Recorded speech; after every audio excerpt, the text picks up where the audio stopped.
Welcome out to T3 Performance Center here in Avon for the Lorain County Boys Basketball Coaches Preview Show. Having a blast out here. Tonight's show presented by TNBA Cleveland West. Andy Bullbarch and Max Drummond with you. We are going to be talking to all of the area coaches in the county. Should have a lot of fun here over the next 3 hours. We'll be here until 9 o'clock tonight.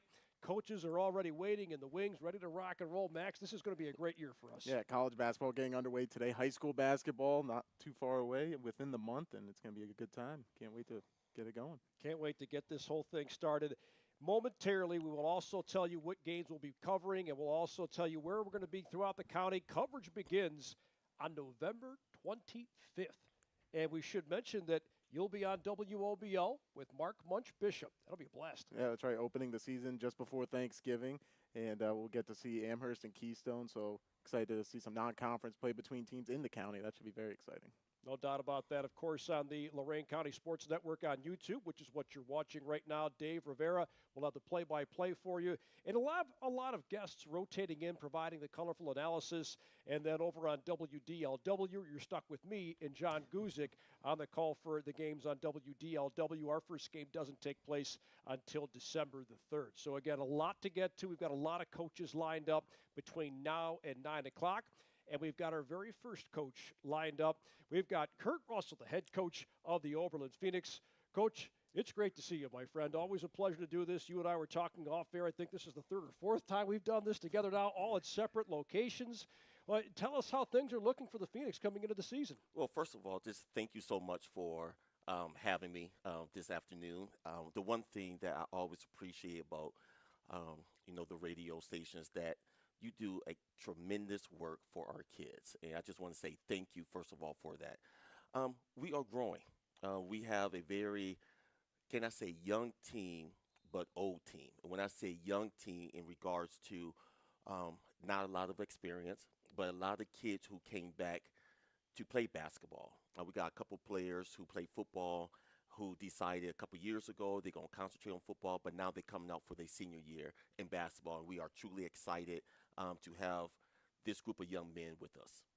Last year, you and I spoke before the Wellington game, and at that time, you guys were still growing. You had a decent chunk of seniors, but you mentioned that those guys were leading by example. They were putting a lot of work in. What kinds of work are you seeing the kids that you have right now put in, and what kind of product do you think that's going to put out? I tell you what, the one thing I love about this group of kids is that they are truly dedicated to our program. They work hard. They come to practice on time.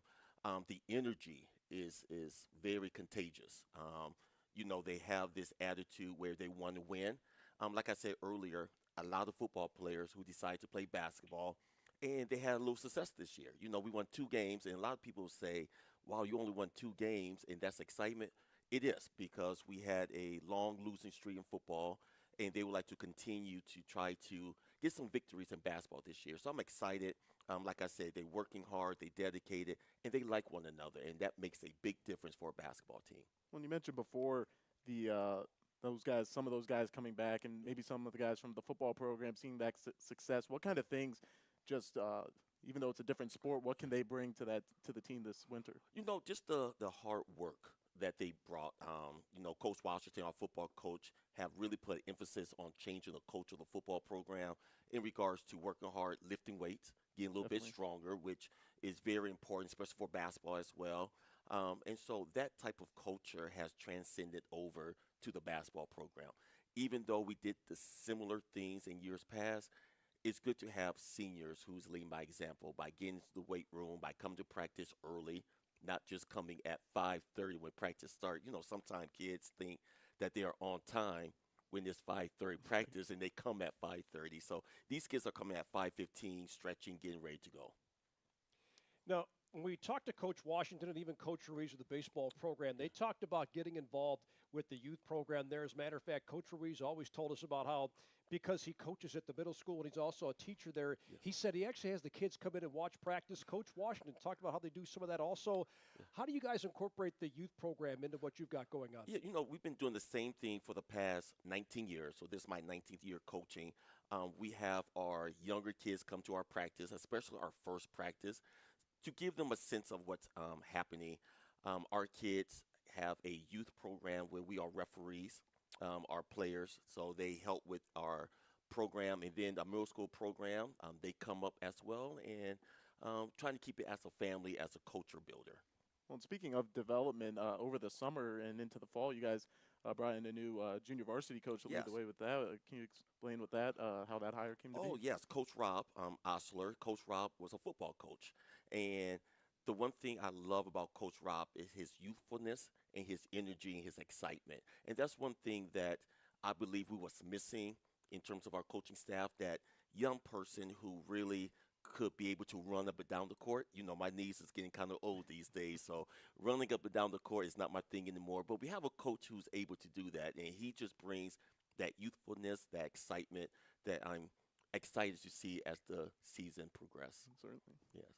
You can't get up and down the court. No, I find that no. hard to believe. I thought I saw you doing wind sprints out here at T3 before you came Listen, in. those days are totally over. Them knees are not working like they used to.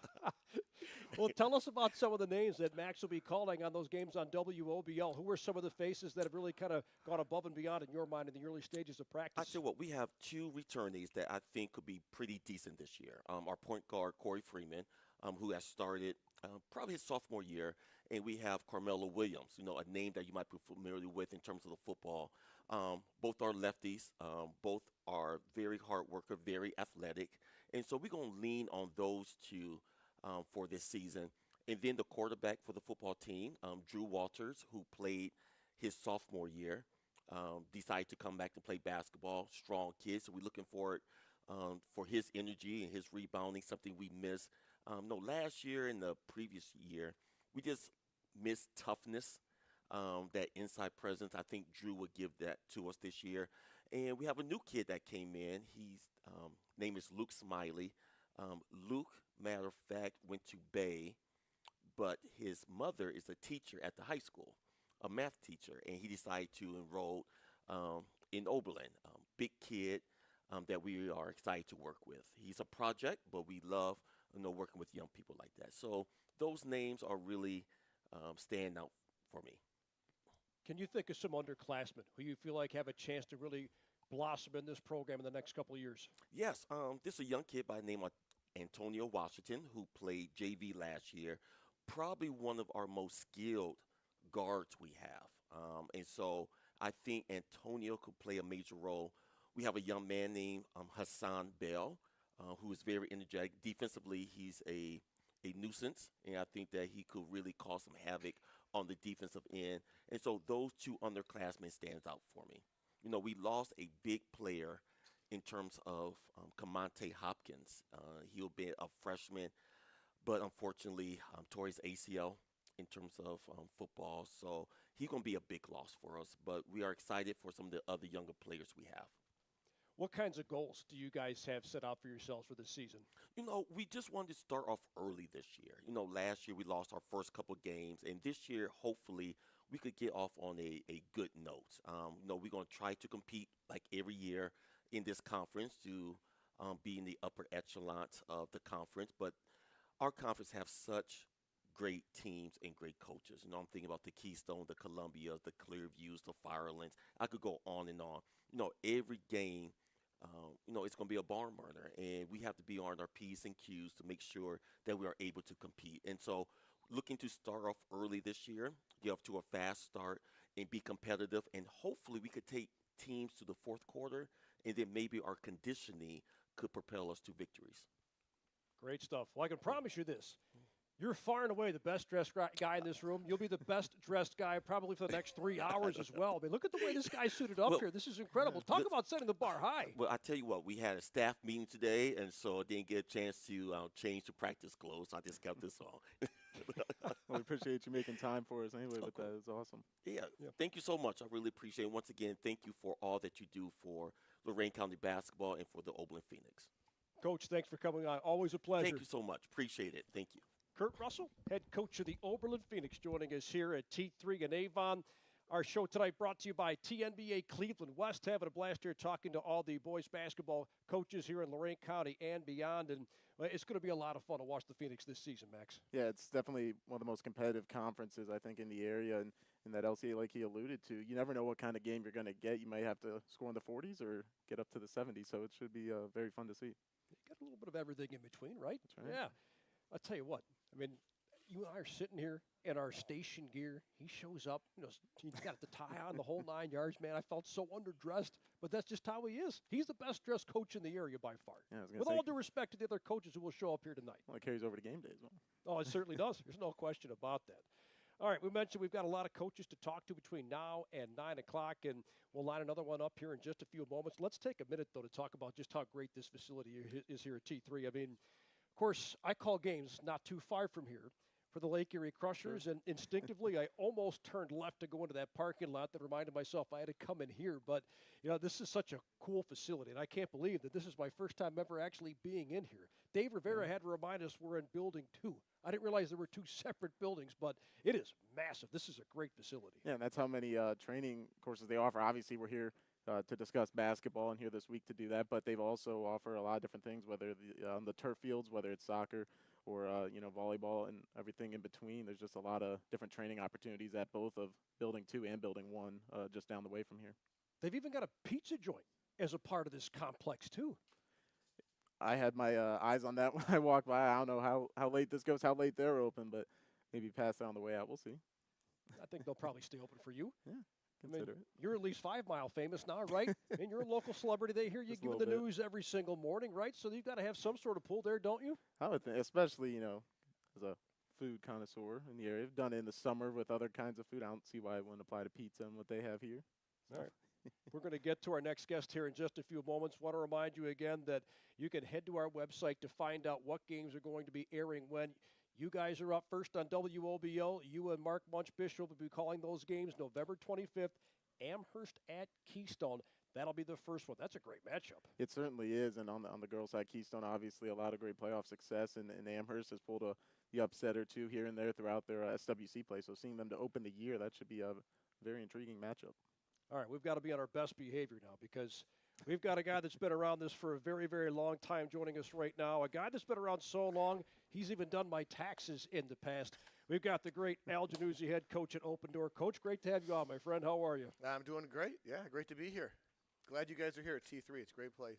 This is a wonderful It facility. Is. Yep, Just they do fantastic. a lot of good things for a lot of athletes throughout the area. So very good to all of us. Let's talk about those Open Door Patriots. What's the outlook for the upcoming season? Well, we're going to be young. I was just telling Josh, we've had our third practice. Right now we have 11 guys, freshman through senior. So our numbers are down.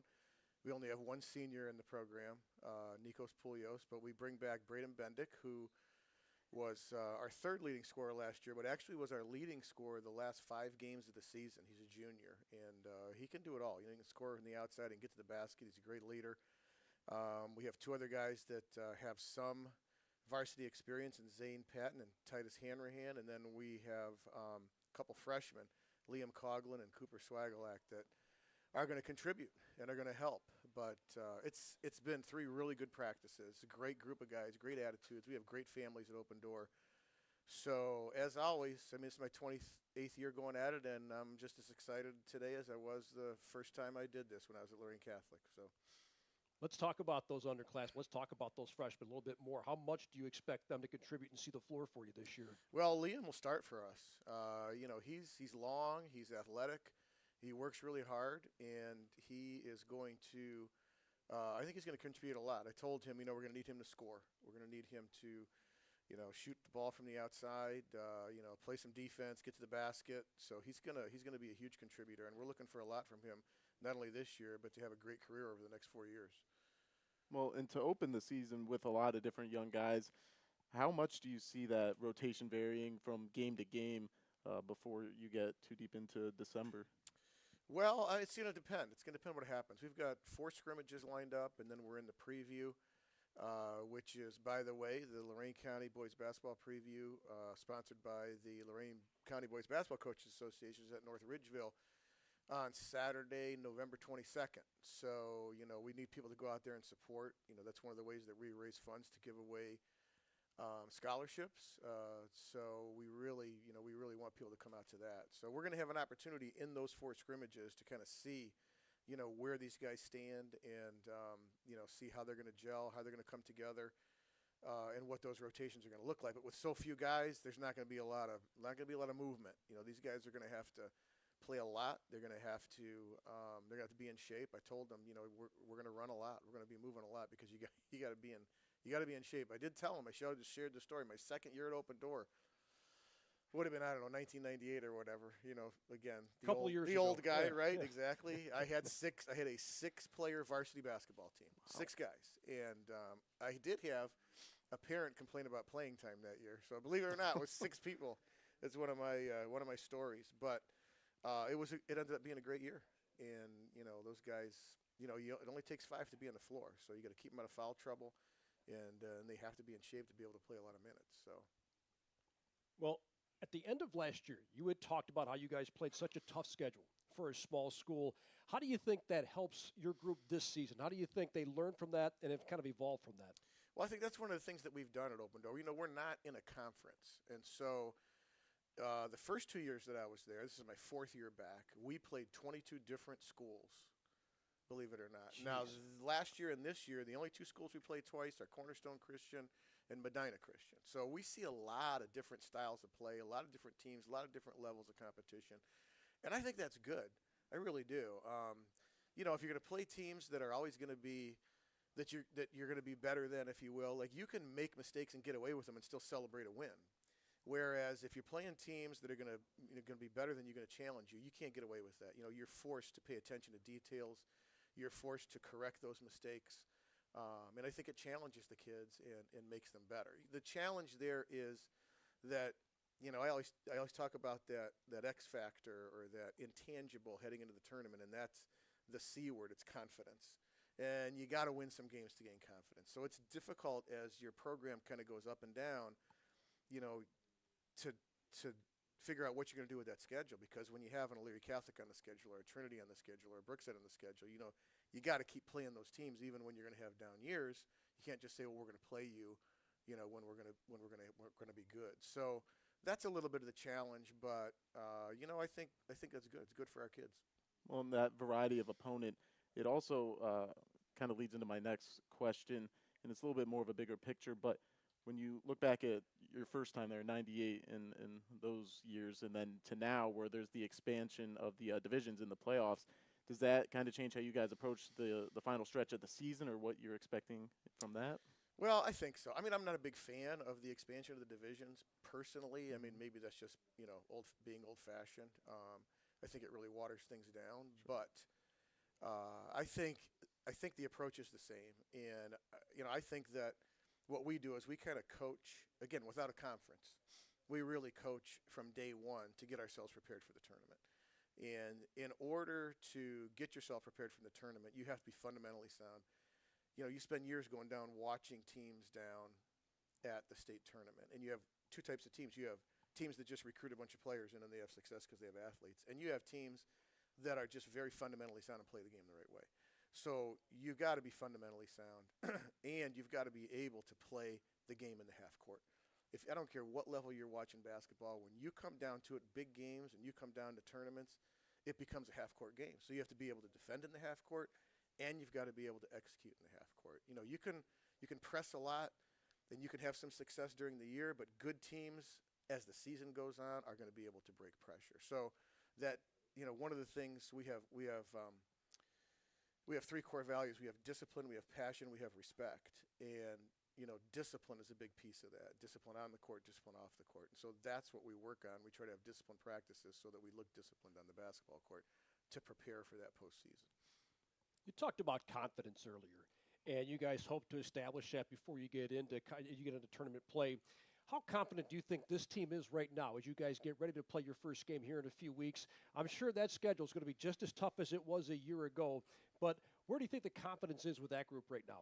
Well, I think we have to develop it. And, I always say confidence comes from 2 sources. And number one is knowing that you have prepared at least as much or more than your opponent. If you look back and you say, look, I did everything that I possibly could to be the best player or the best team that we are right now, that's one source of confidence.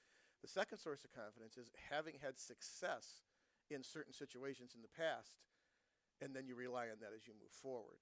So, I think those are the 2 sources. So we've got to kind of get to that point. And what we'll do is we will celebrate every victory. In other words, even if we have a loss, we're going to say, you know what?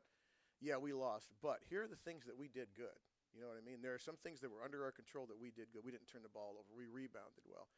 Attitudes were good. You know, we played hard. All of those types of things. Really reflect on those and celebrate those to try to build that confidence. And I think, to go a little bit deeper, you know, I think these days, confidence is very fragile with kids. I really do. I think a lot of them have young coaches that will be very negative with them, like get on them for every mistake that they make. And I think that's not good. You know, kids need to know, especially basketball, it's a game of mistakes.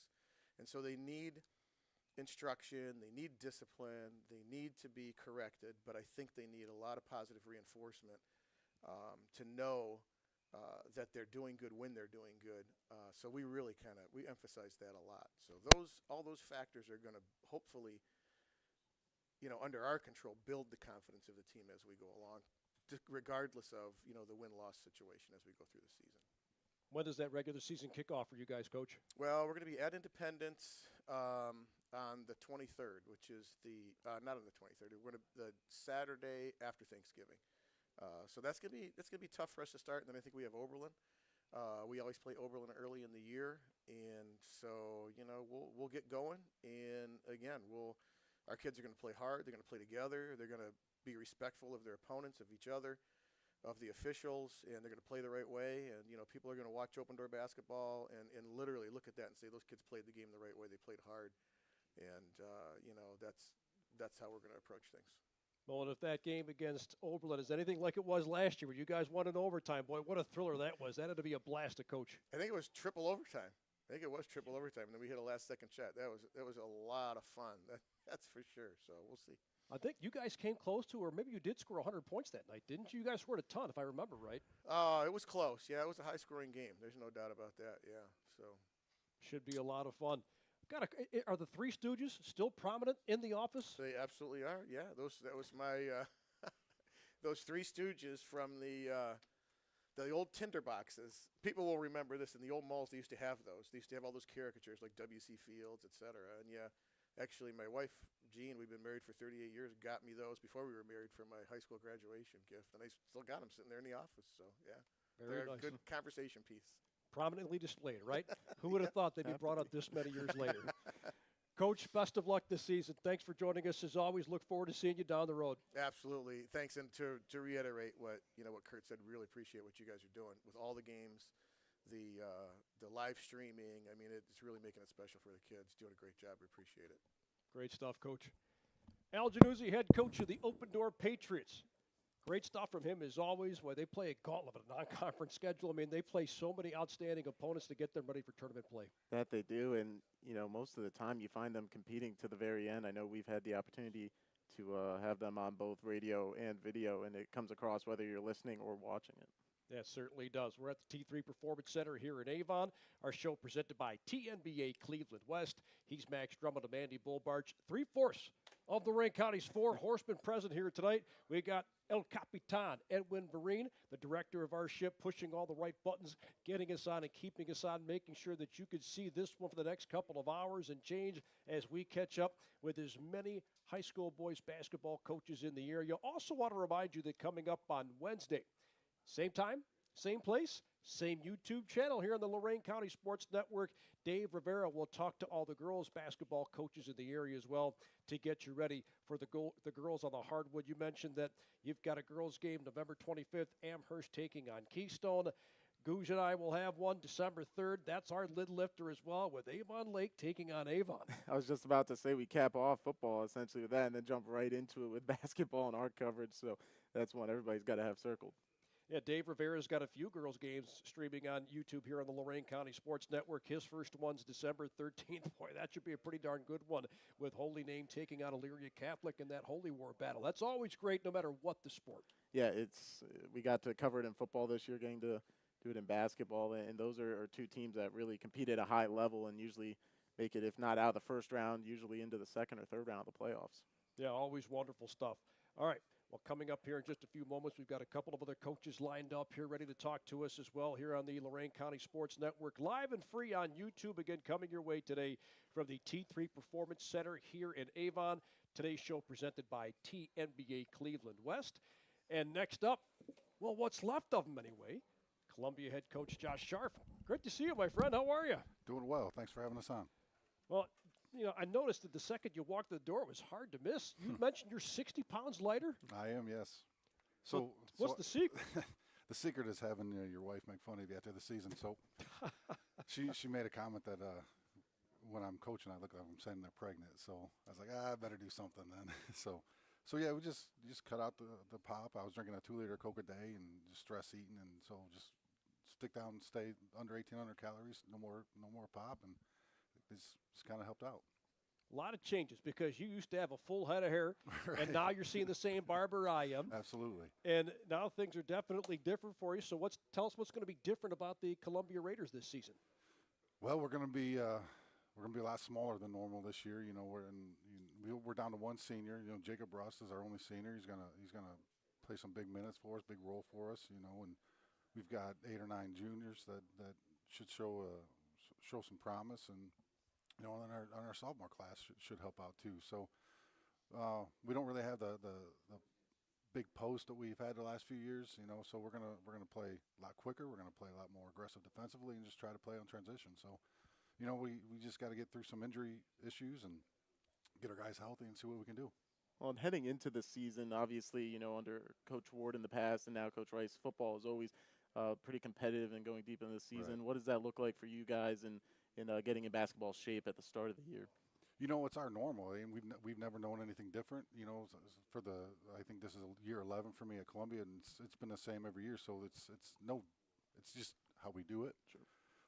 And I've always said success breeds success. So the more successful our baseball team is, and our football team is, and the soccer team is, the more successful we'll be. So, it's a great problem to have. I wouldn't even say problem. It's a great thing about our district. Mm-hmm. We excel in sports, across the board. So the better the football team does, the better we do in the long run. We just reschedule some games, push some things back, and we get into shape. And the beginning of the season, we don't have our full playbook in. We're just kind of pretty basic until we get that Christmas break and we can get some more time in. So it's our normal and just what we're used to. So I don't have anything to compare it to, So yeah. It's just how we roll. I think you had mentioned 8 juniors, right? So tell us some of those names we'll be hearing throughout the course of the season. Right, it's a great class. Logan Mengi, once he gets back from his injury, he should handle. He'll be our defensive stopper. He'll run the point for us. Dylan Fisher is just a great player all around for us. Carter Hess is a nice 3-point shooter. We're working on some of his attacking game. Defensively, we get him around. And Ambrose Beach we expect him to play a big role for us this year. We got to get through football healthy. He's a little banged up right now. Jack Washburn should play a big role for us too. And the one kid that I think people will be surprised by is just Graham Ross. The growth he's had since from last year to now. There's not a kid that works harder in our program. And in the weight room, and we told everybody in our exit interviews, if you want to have the success, you want to have the roles that meet the goals that you've set for yourself, you have to live in that weight room, and that's across the board for every one of our players. But Graham, I think more than anybody, is just taking it to heart, and he looks like a different kid. He's more explosive, he's stronger, and we spent a ton of time this off season just working on a shot. So now he's a competent shooter. He gets the rim really well, and he defends extremely well. So I expect him above anybody else to have a bigger role than what we saw last year. And then Mason Bledsoe, I think, is going to have a big role for us too. He played a lot of JV last year, played for the outside, but he's 6'5", 6'6" now, so probably our biggest kid, on the varsity level. So we're going to have to ask him to play some of that inside-out game, and not what he's used to, but we'll get him there. We'll strengthen him up, and so it's a really good group of kids. Players over plays is something you hear quite often, whether it's hoops, whether it's football, no matter what the sport might be. Be that as it may, with the group that you guys have, do you have a certain style you feel like you can play this season? We've always tried to pride ourselves in playing half-court defense and just being able to wear games down. But this year we're going to be more athletes than basketball players this year. And if you can't adjust to your personnel, then you're not doing it the right way. So we will play a lot more attacking style defensively. We will get up and down a little bit more. We want to play in transition because our kid, we think we have really good athletes on our roster. So for them to succeed the best way we think they can, we got to let them get out and play. And which means create turnovers, let them play out in transition, throw the ball ahead, get layups, easy threes from the corner. So that's kind of how we're attacking this year. But it's going to be a difference from what we played in the past. So we do need a little bit of a preseason to get there, but we'll slowly get them to that spot. Well, and you kind of know what to expect from teams in your conference year to year. Is there any games on the horizon in non-conference play, or maybe just in the first month of the season that you have your eyes on that, your guys are going to have to adjust pretty quickly? Yeah, we start with Mapleton and North Olmsted, and then we go right into the conference play with 5. I think 5 games right there. So I don't know much about Mapleton, but North Olmsted we played for the last 5-6 years, and he does a really nice job coaching that team, and we've seen him a little bit this summer, and they've got a post kid that's going to give us problems if we're not ready for it. So it's a short runway, but we got to get them ready. And those 2 games to get us ready for conference play, those are the ones I tell our guys, we schedule our non-conference game to get us ready for the postseason. We're not trying to schedule wins. We want our guys to see adversity, to see styles of play, and see against different sizes, it's zone or man, or if it's full court pressure. We want to get our guys ready for the postseason. So we schedule our non-conferences pretty difficult. We do that on purpose. But those 2 hopefully will get us ready for that run in the conference play, because we start with Wellington and then Brookside, and then you've got Firelands and Keystone. That's a tough 4-game stretch to start the non-conference. So we got to get ready really quick. It really is, and we talked a little bit about it in between coaches, where you never know if you're going to need to score 70, if you're going to have to limit somebody to within 40 or 50 in your guys' conference. That's absolutely true. Brookside puts up 100 points at times, and Keystone can put 100 up, and last year Wellington liked to just pull the ball out right off the tip. So I think we need to do a better job this year of dictating the pace of play and the style of play that we want to play, and as opposed to letting our opponents dictate that. But I think with the style of play that we want to play, we can do that. When we say attack, we're not going to full court press the whole time, but when in the half court, we can trap, we can do a bunch of different things to kind of speed up their game, generate some turnovers, and get out and play in transition.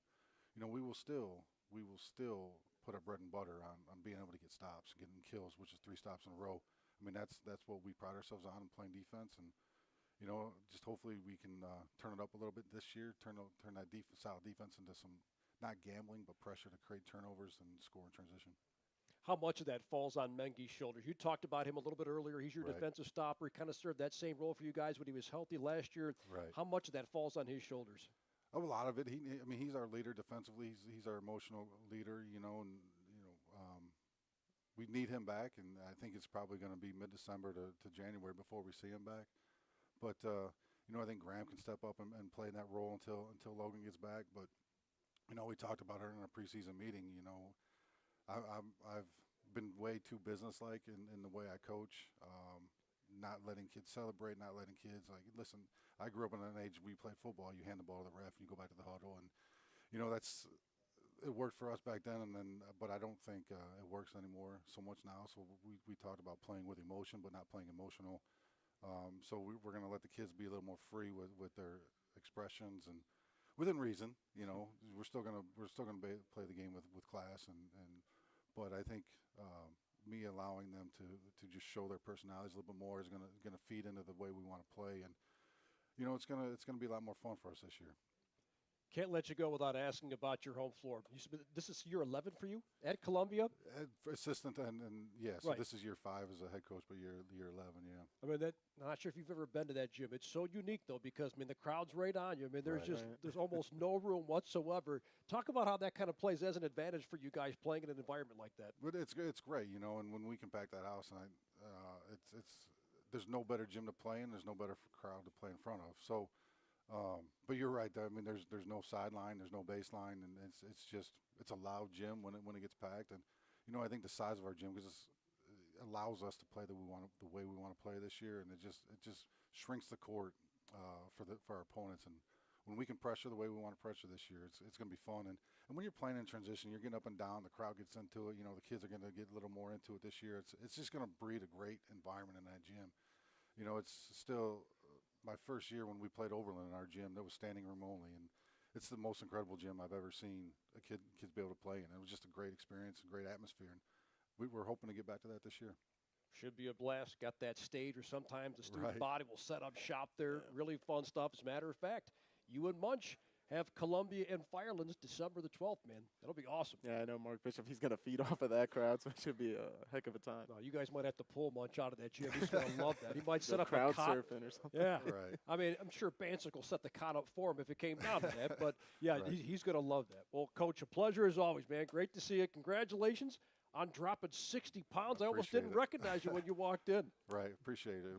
Appreciate everything you guys do for us, do for our sport and our county. It's wonderful that you guys are able to do this for us. Thank you, Coach. Thank you. Josh Sharp, head coach of the Columbia Raiders, joining us here at T3 Performance Center in Avon. Our show tonight presented by TNBA Cleveland West. It's the Lorain County Boys Basketball Coaches Preview Show. Getting ready to hear those sneakers squeak across the hardwood. It won't be long, and we'll be on the call again 3 different ways. You can hear us. You can hear us on WOBL and on WDLW, and we've got games streaming live and free on YouTube, just the way you're watching this show right now on the Lorain County Sports Network. We'll get that schedule up so you guys can see every game that we'll be covering throughout the course of the season. Time for us to step aside and take our first break. And if I'm not mistaken, I believe when we come back, we'll have Keystone head coach Jeff Holzhauer join us as well. Lots of coaches to catch up with before we sign off at 9 o'clock tonight. We'll come back here in just a minute, live and free on YouTube on the Lorain County Sports Network.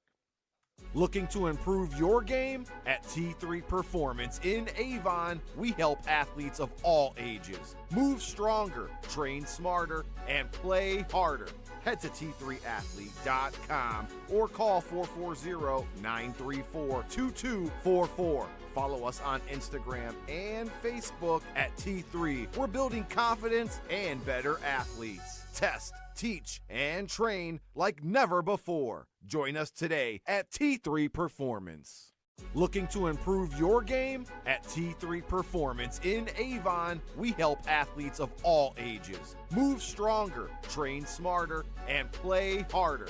Head to T3Athlete.com or call 440-934-2244. Follow us on Instagram and Facebook at T3. We're building confidence and better athletes. Test, teach, and train like never before. Join us today at T3 Performance.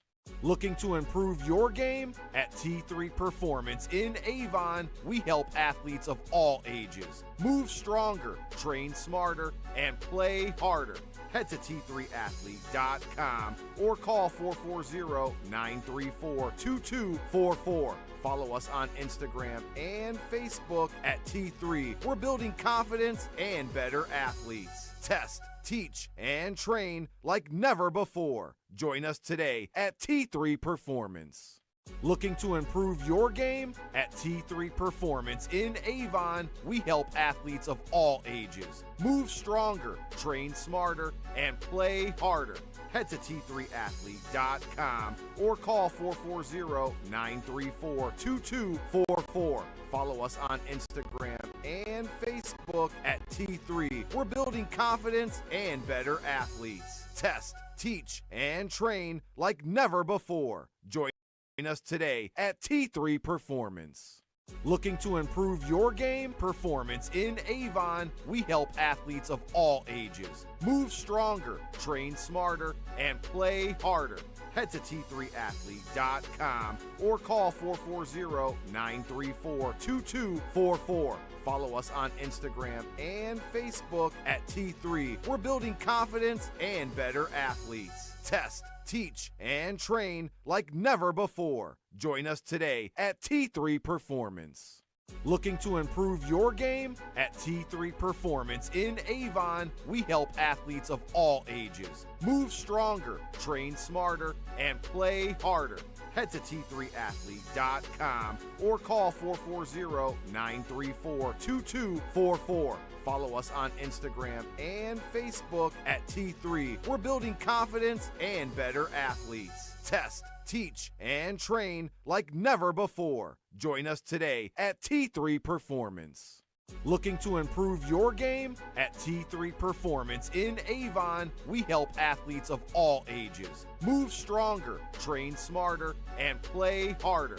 Head to T3athlete.com or call 440-934-2244. Follow us on Instagram and Facebook at T3. We're building confidence and better athletes. Test, teach, and train like never before. Join us today at Out to the T3 Performance Center out here at Avon, having a lot of fun here. Today's show presented by TNBA Cleveland West.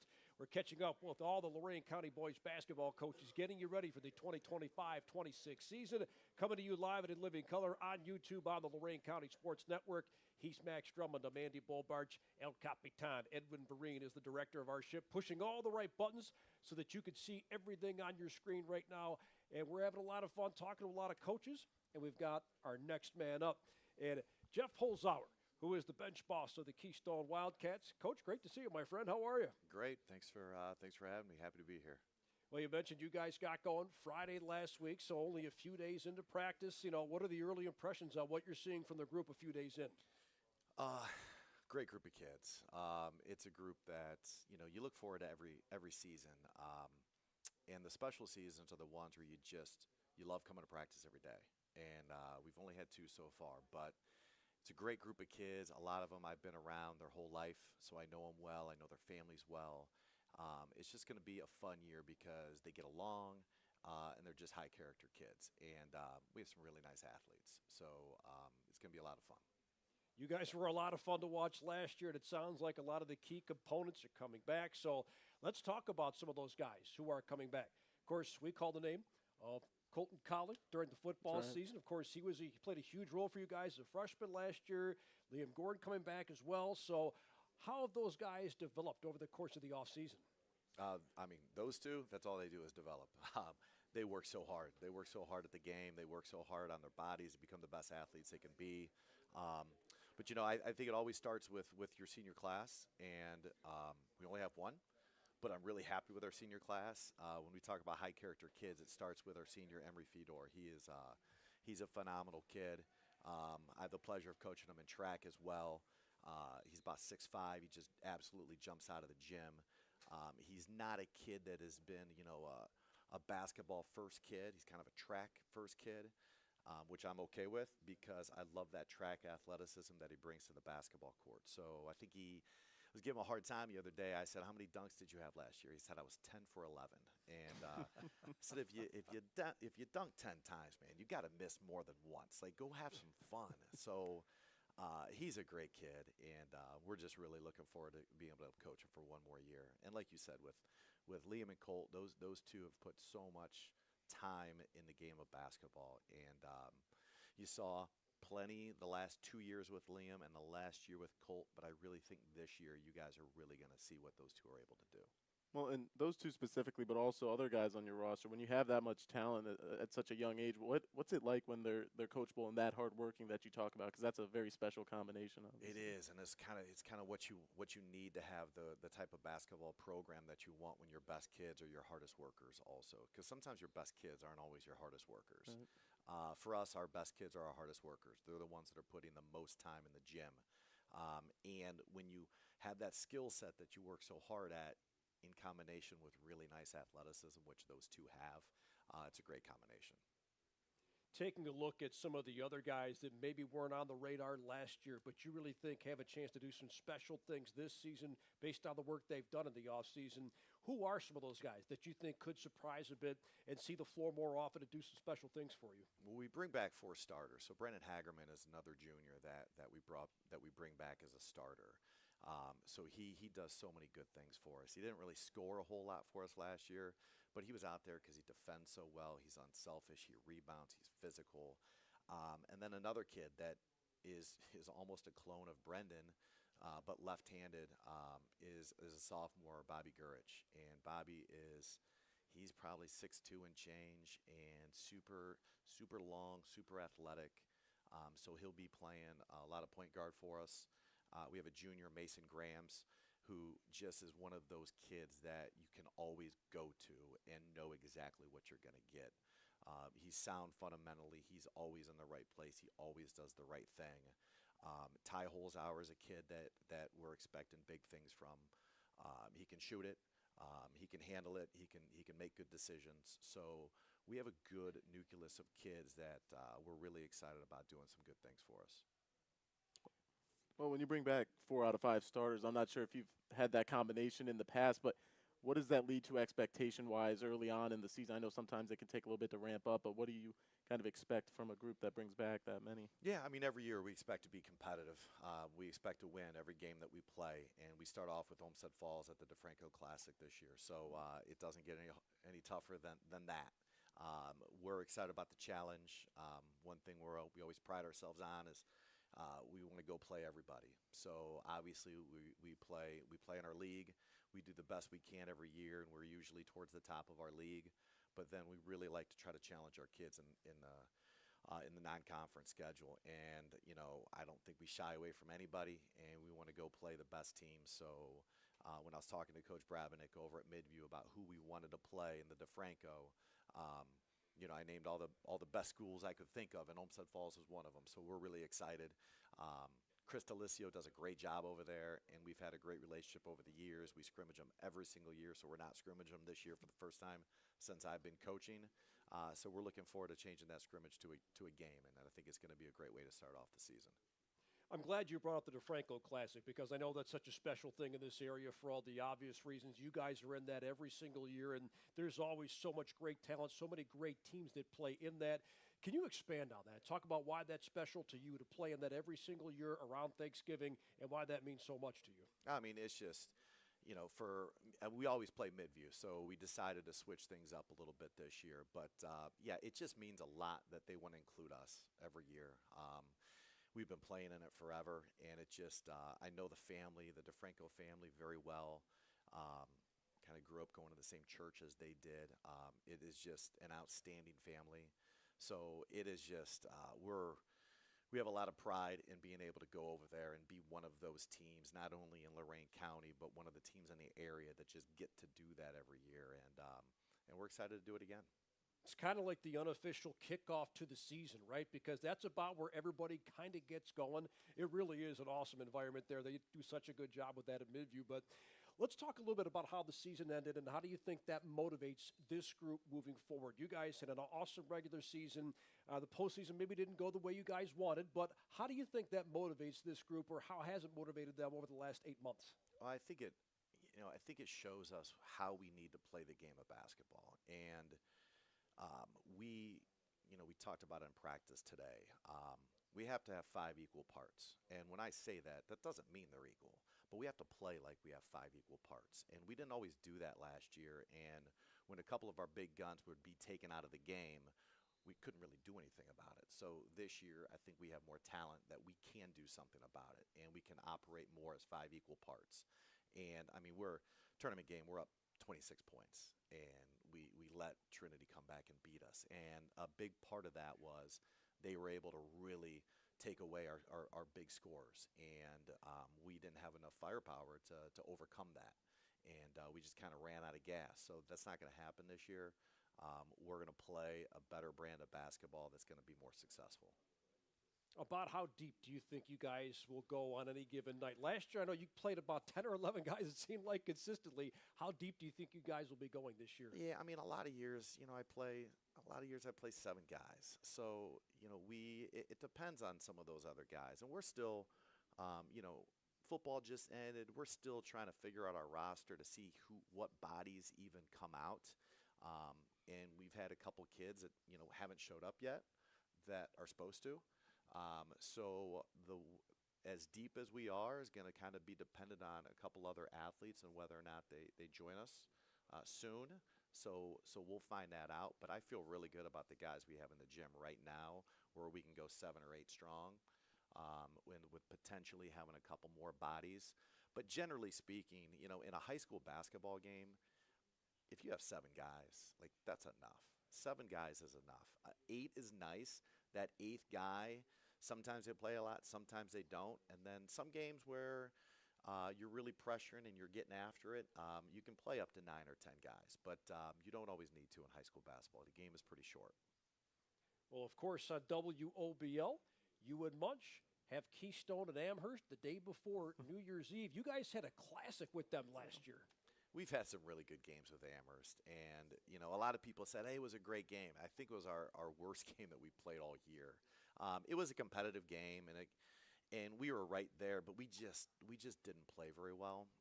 So we're really looking forward to playing Amherst. I know a lot of the kids over there. We're really close with the coaching staff over there, so we've had some really good games with them over the years, and we're looking to have another great one this year.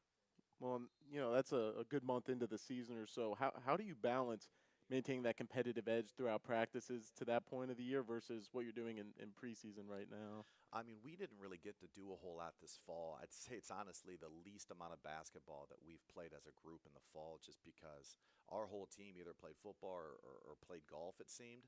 So when the golf season ended, we got some more kids and we got them in the gym. But we've done very little team stuff so far this fall, which sometimes you might think that's a bad thing, but right now, like, practice is starting and these guys are finally in the gym, so they're excited. So the energy is good. So the key is maintaining that throughout the course of the year. Basketball this winter, it's just such a long season, and it's a grind. And a younger Jeff Holzhauer thought, you needed to practice for 3 hours and then realized that that's not really the way to do it. So we really dial it back, and we try to go hard, but we don't try to be in the gym for a long time. So you got to really keep track of how many hours you're putting in the gym and how hard you're going to keep those kids fresh. You had talked earlier about how you have a track and field kid, right? You're hoping that athleticism transitions into We have that. a bunch of track athletes. So, So and when that's- you're the track coach and the basketball Yeah. coach, you really try to. and the athletic director on top of Yeah. everything else. So Yeah. because you're able to oversee all the programs there, I mean, do you find that sometimes it's a little bit easier to find some of those kids that have a lot of athleticism, and do you get the chance to see how that might translate onto how they play on the floor? Oh, definitely. And a school our size, like I say it all the time, like, we can't be successful if kids are just specializing. We'll have some good programs here and there, but we want to be good at everything. Now, put my athletic director hat on. Like, we want to be good at everything that we do, and the only way that we can do that is our kids have to play multiple sports. It's not like those big time Division I schools where it's really hard to play multiple sports. Like, we need you to. And we have some kids that just put in so much time and effort in their craft outside of the season. It makes it possible. Kids like Colt and kids like Liam, those kids they're training 12 months out of the year in the game of basketball, and they're playing other sports on top of that. You look at Colt, he's a 3-sport athlete. He was all Ohio for me in track. He was all Ohio for me in basketball, and he's a quarterback of our football team. And he's thinking about playing baseball too. So he's an outstanding pitcher, which he decided to give it a break last year because he really wanted to play AAU basketball, which he always has. He plays AAU basketball for me as well. So he does a lot. And then you look at Liam, and Liam continues to golf, and he is playing basketball 12 months out of the year. And we have some other kids that are doing the same thing. So it's a lot for these kids, what we ask them to do. But that's why they're successful, and that's why they're great kids. You ever find yourself in a position where you kind of have to tell them, look, maybe it's okay to pull back a little bit? I mean, you encourage them to play all these different sports, spend all this time developing and trying to get ready for each individual season. You ever get to a point where you think maybe scale back a little bit, enjoy your childhood to some degree? Well, definitely. And some kids, those two in particular, like, that's what makes them happy. I'll use my son for an example. Yeah, my son works really hard at the game too, but sometimes he needs a break. Sometimes he needs a break from dad yelling at him, and sometimes he just doesn't want to be in the gym with me, and I know it's hard, especially because I'm dad. But yes, kids need breaks, and kids need to be kids, and that's really important. So we try to keep our eye on that as well. Nice. It's a tough balance, isn't it? It's a really tough balance. So, I mean, and us parents are, we see all the crazy parents these days, and they just, as hard as they push kids, and we see kids at Keystone all the time, they do so much, but it seems like the kids that are just focused on one sport, a lot of those kids burn out with it. So I think the break, and I think the changing of the seasons and the changing of the sport, I think it's healthy, and I think it's good. And a great thing about me and what we do at Keystone, like a great friend of mine is Don Griswold, our head football coach. Bert Fitzgerald, our head baseball coach. So we share athletes and we're friends. We get along. We don't fight over athletes. We mix and match our schedules to make it possible for these kids to do as much as they can. And then sometimes I know if a kid has, 4 or 5 nights in a row they've done something, yeah, sometimes they need a break, and it's okay to give them a break. But we at Keystone, I think we do a good as job as anybody allowing our kids to be multi-sport athletes and getting along with other coaches and being able to share our athletes and also being able to understand what's too much. So that's something I think we pride ourselves on, and I think we do a great job, and I think that's why our football program is successful, our basketball program, our baseball program, our wrestling program, our track program, and I could go on and on. Our cross country just made it to state. So I think we're doing things the right way, and that's what we want to continue doing at Keystone. Great stuff. Well, Coach, always a blast, my friend. Great to have you on here. And you get Max and Munch the day before New Year's Eve on December 30th for that non-conference tilt in Amherst. You guys will have a lot of fun with that. Yeah, if it's anything like last year, that'll be a holiday in and of itself before we even get to the new year. It'll be a great game. They have some solid talent out there at Amherst, some really good kids, and we're really looking forward to that game. Awesome. Coach, thanks for coming on. Thank you for everything that you guys do. Much appreciated. Thank you, Coach. Again, that's Keystone head coach Jeff Holzhauer joining us here live from T3 Performance Center in Avon. Our show tonight presented by TNBA Cleveland West. We're going to step aside. We've got more coaches lined up coming your way after this. We are live and free on YouTube on the Lorain County Sports Network. Looking to improve your game? At T3 Performance in Avon, we help athletes of all ages move stronger, train smarter, and play harder.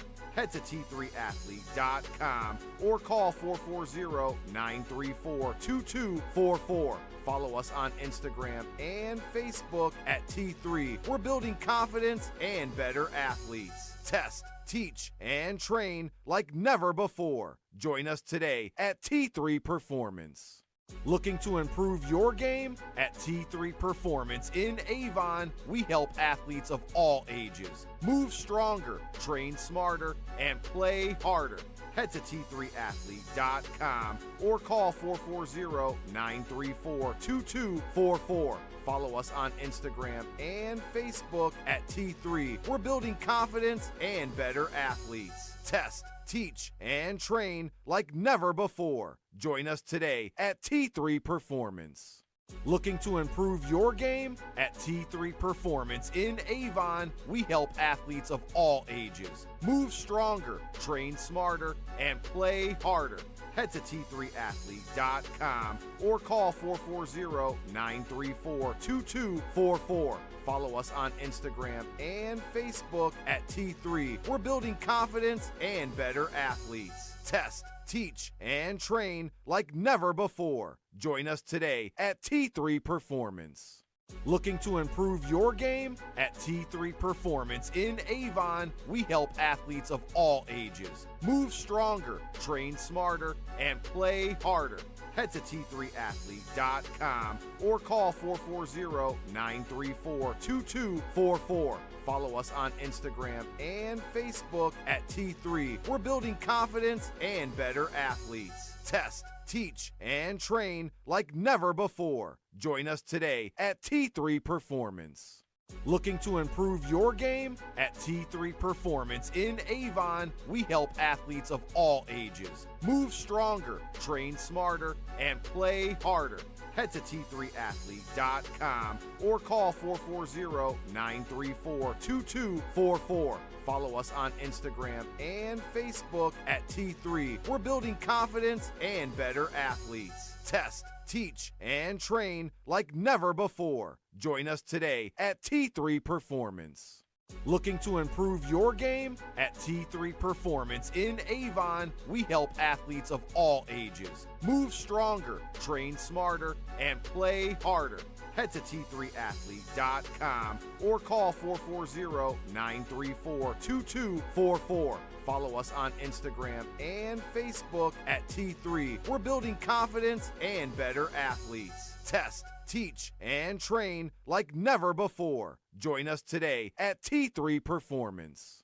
Looking to improve your game? At T3.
Welcome back out to the T3 Performance Center out here at Avon for our boys basketball coaches preview show.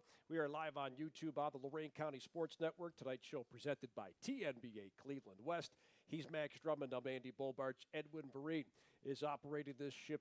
You can't see him, but trust me, he's there doing a great job as he always does. And we have a familiar face. And for those of you who have been tuning in on WDLW for, a decade and change, now a familiar voice, and Coach Jim Baker, the new coach of the Wellington Dukes. Coach, it's so great to see you.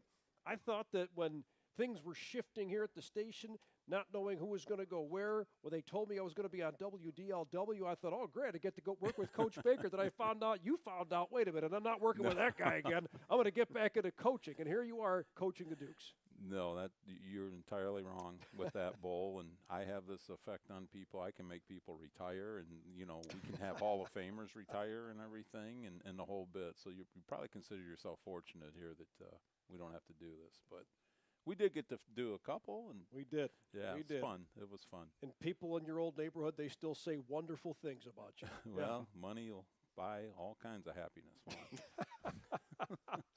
Well, tell us about the first few weeks, or first few days of practice, rather, for you guys. What are the Dukes looking like in the early stages of practice? Pretty happy with them. We started Friday and then brought them in Saturday morning at 9 o'clock, and so was a little bit concerned, like, well, how's this going to go here? Because we're, pretty intense in practice. I mean, as far as like we just want to constantly be moving, and the whole bit. But they did a real nice job Saturday morning. Today, not as well. They didn't have school today because it was a teacher in service day. So I don't think they really got up at their normal get up time and everything. We were all right, but we weren't as good. And I used the analogy. I told them, hey, look, it was. I go, you guys remember when you learned how to make your bed?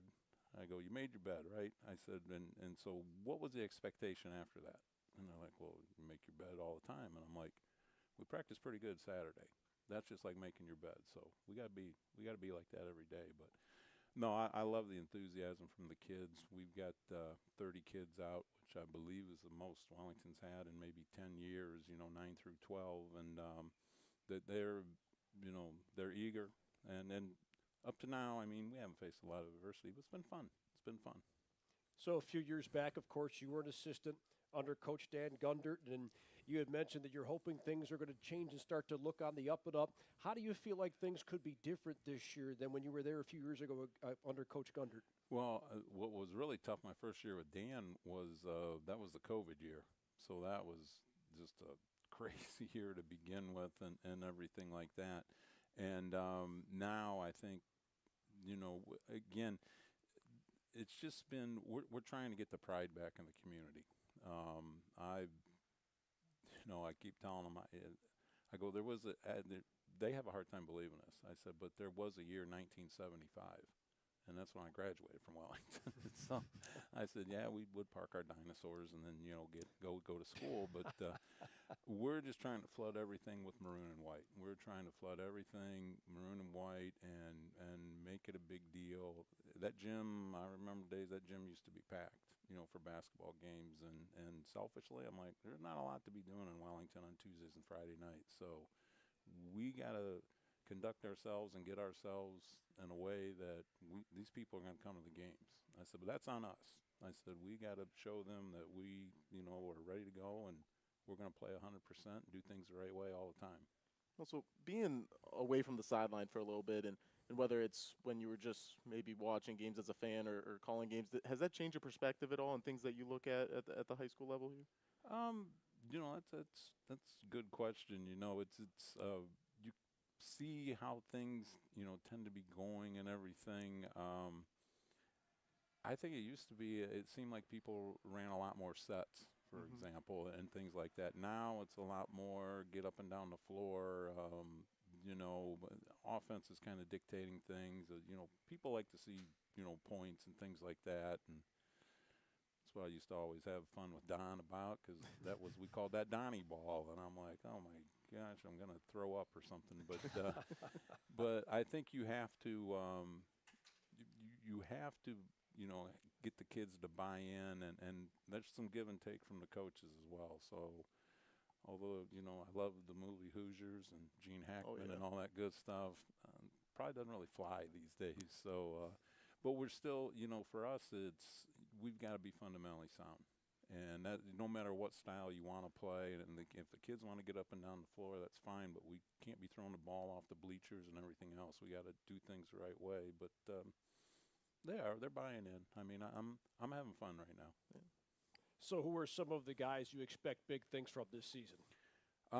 We do. Unfortunately, our 2-year starter, Alex Frank. Outstanding football player, first game of the year, tore his ACL. So we're going to be without Alex, but, next man up mentality. But we return Landon Whitehouse. Landon's, started for a couple years. He's a senior. We get Deacon Worth back this year. Deacon is a senior, and he came off a knee surgery. He wasn't able to play last year, but he's back out there, and that's nice. We returned a junior this year, Bryce Lemkuel, who lettered last year. Connor Kinzer, who's a junior guard, is back. We picked up a couple kids coming out that I'm pretty excited about. Gavin Wacker, who was quarterback on the football team, and he hasn't played, and he's a senior, but he decided to come out, and real happy with that he did. And So and that's what we're going to try to do is, you know, play as many kids as we can, you know, keep them engaged. You know, we'll see. But I think that's the thing to do with these guys is get them to want to play basketball. I don't think there was a lot of guys in the program last year. So like I said, we got, you know, 30 kids, 9 through 12 are out there right now, and we haven't had a freshman team in Wellington, I think, in maybe 5 or 6 years. So, you know, we're going to try to get some freshman games scheduled this year, you know, probably a partial schedule at least, and then hopefully next year that's rolling. And, you know, that's kind of what we're looking for. I mean, we certainly want to be successful this year at the varsity level and everything, but we got to get used to, you know, winning at each level and making it a big deal. You mentioned you got Gavin Wagger to come out this year. What does Wacker bring to the table for you guys? What are some things you expect from him? Big kid. I mean, he's a good, big, solid kid, about 6'3", and just he can do a lot of things.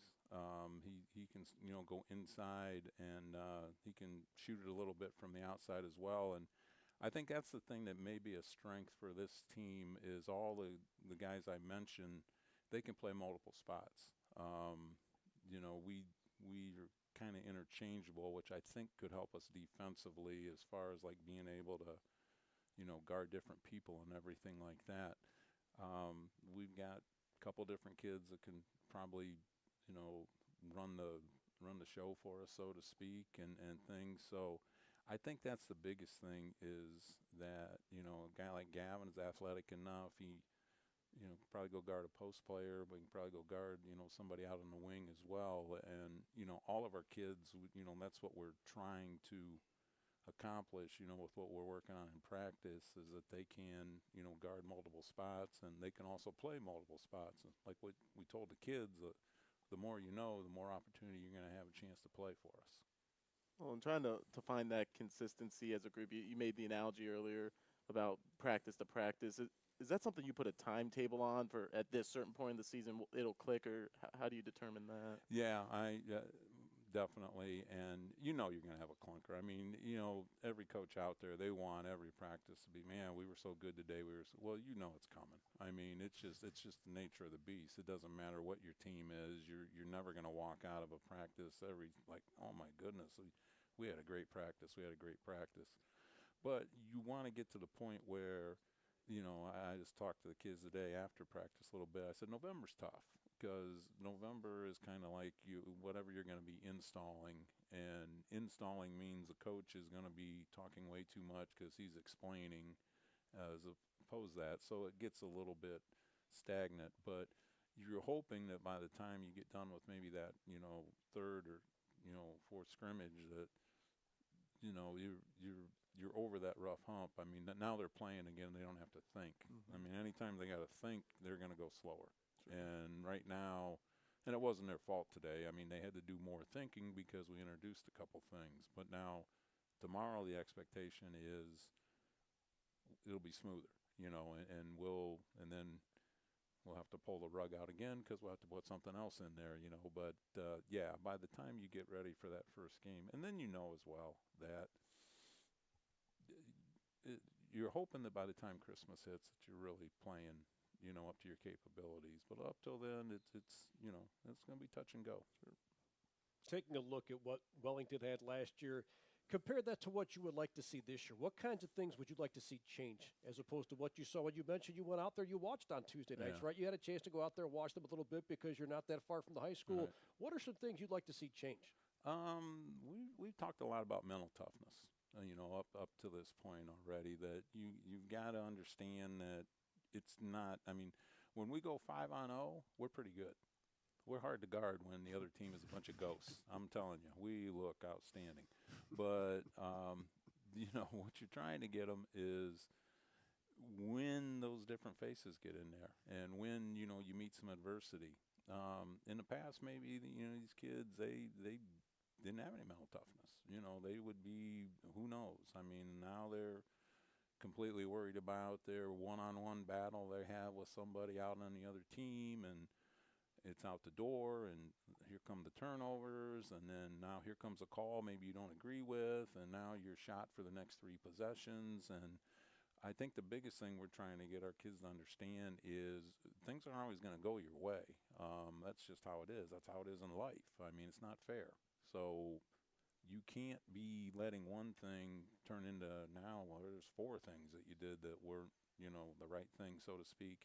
Hey, you got to have a short memory if you're going to be successful at this game. So we're preaching that. We're preaching that as much as possible, I think, because you guys, you got to be mentally tough here, for what's coming up, because basketball's a grind. I mean, it's a long season. It really is. And every day isn't going to be everyone's running out there singing zippity-doo-dah, that's for sure. Well, funny, because the last coach we had on here, Jeff Holzhauer, said the same thing. Basketball is just an absolute grind. You get going after it now, and if you're lucky enough, you're playing this into the first few weeks of March. So no doubt about it, it's an absolute grind. Well, I wish I was working with you on WDL. You stuck me with John Guzik instead. And poor Goose, he got stuck with me all last year, so now he's stuck with me again. But let me tell you something, Paul. There's times I have said, I wish I was working with you too.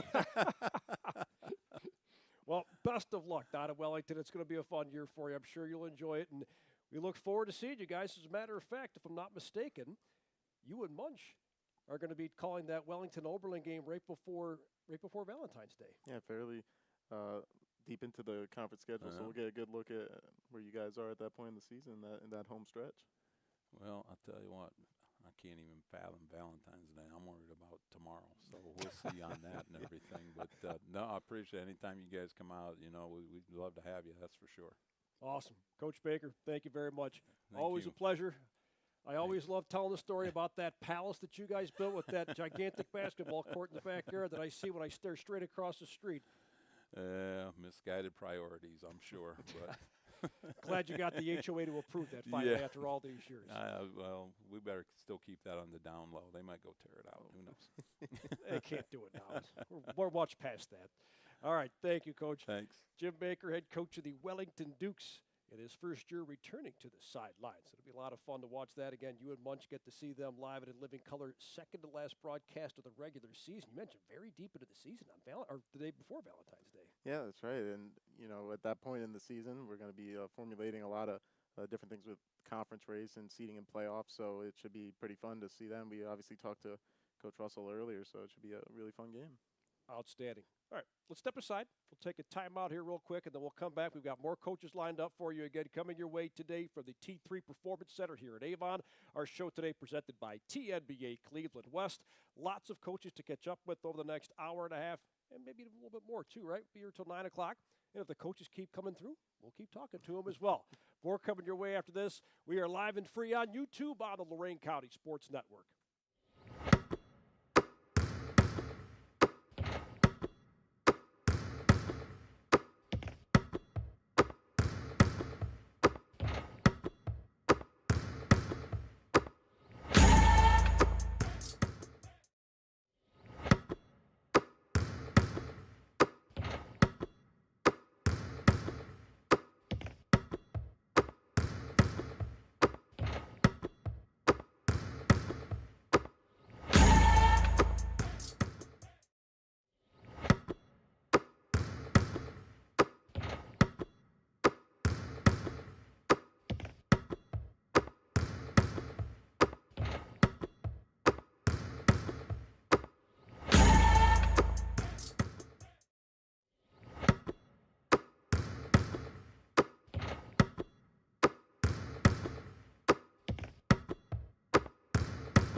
Welcome back out to the Lorain County Boys Basketball Coaches Preview Show here, getting you ready for the 25-26 season.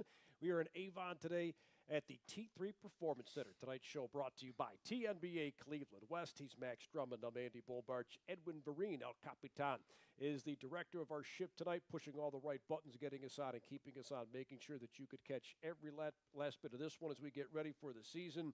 Really looking forward to this season. We're knocking on the doorstep here. Yeah, I mean, there's high school football playoffs going on right now, but it won't be long. And we will hear those sneakers squeaking across the hardwood all over Lorain County and beyond. Yeah, and we made a point during football and before that we were covering a lot of games, our most ever. But basketball, it doesn't slow down at all. 34 games, at least for now, on the schedule. So a lot to cover and a lot to see.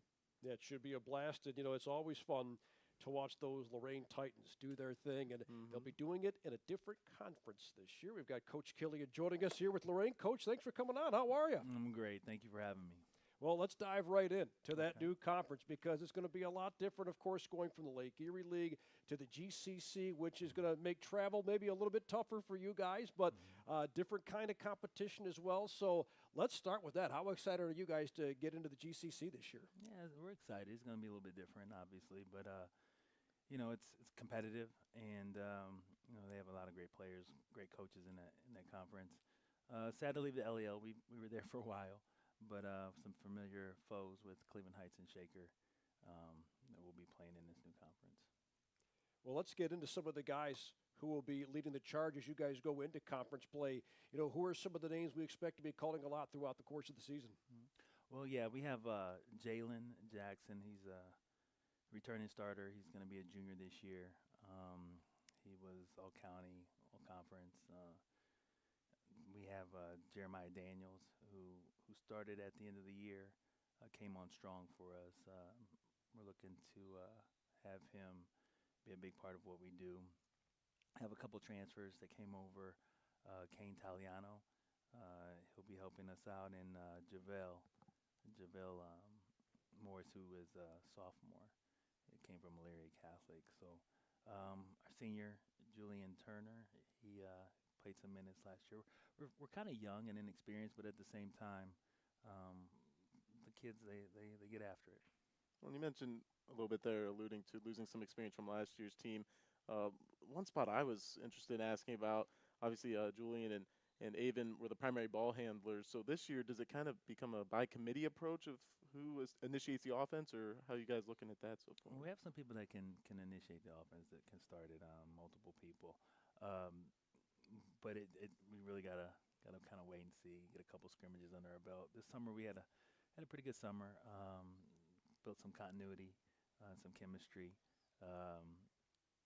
But yeah, we're just gonna have to look. It's not gonna be the same type of style as we had before, given you know, Avon being the true point guard of the team. But you know, we have some players that can do some things. So. What are some things that you're looking for from the group over the first few weeks of practice? There's certain things, certain habits you're looking for from these guys. What are some things you're looking for as you guys get ready to get into that grind? Well, we have to pay attention to detail, whether it be on defense or on offense. I think it's a key point for us in this season to be successful. Competitiveness, just making sure that you know, we get after it every single day, just establishing that culture. Building on that culture, and like I said, we have some young and experienced players, but at the same time, I like what I see, and I look forward to coaching them.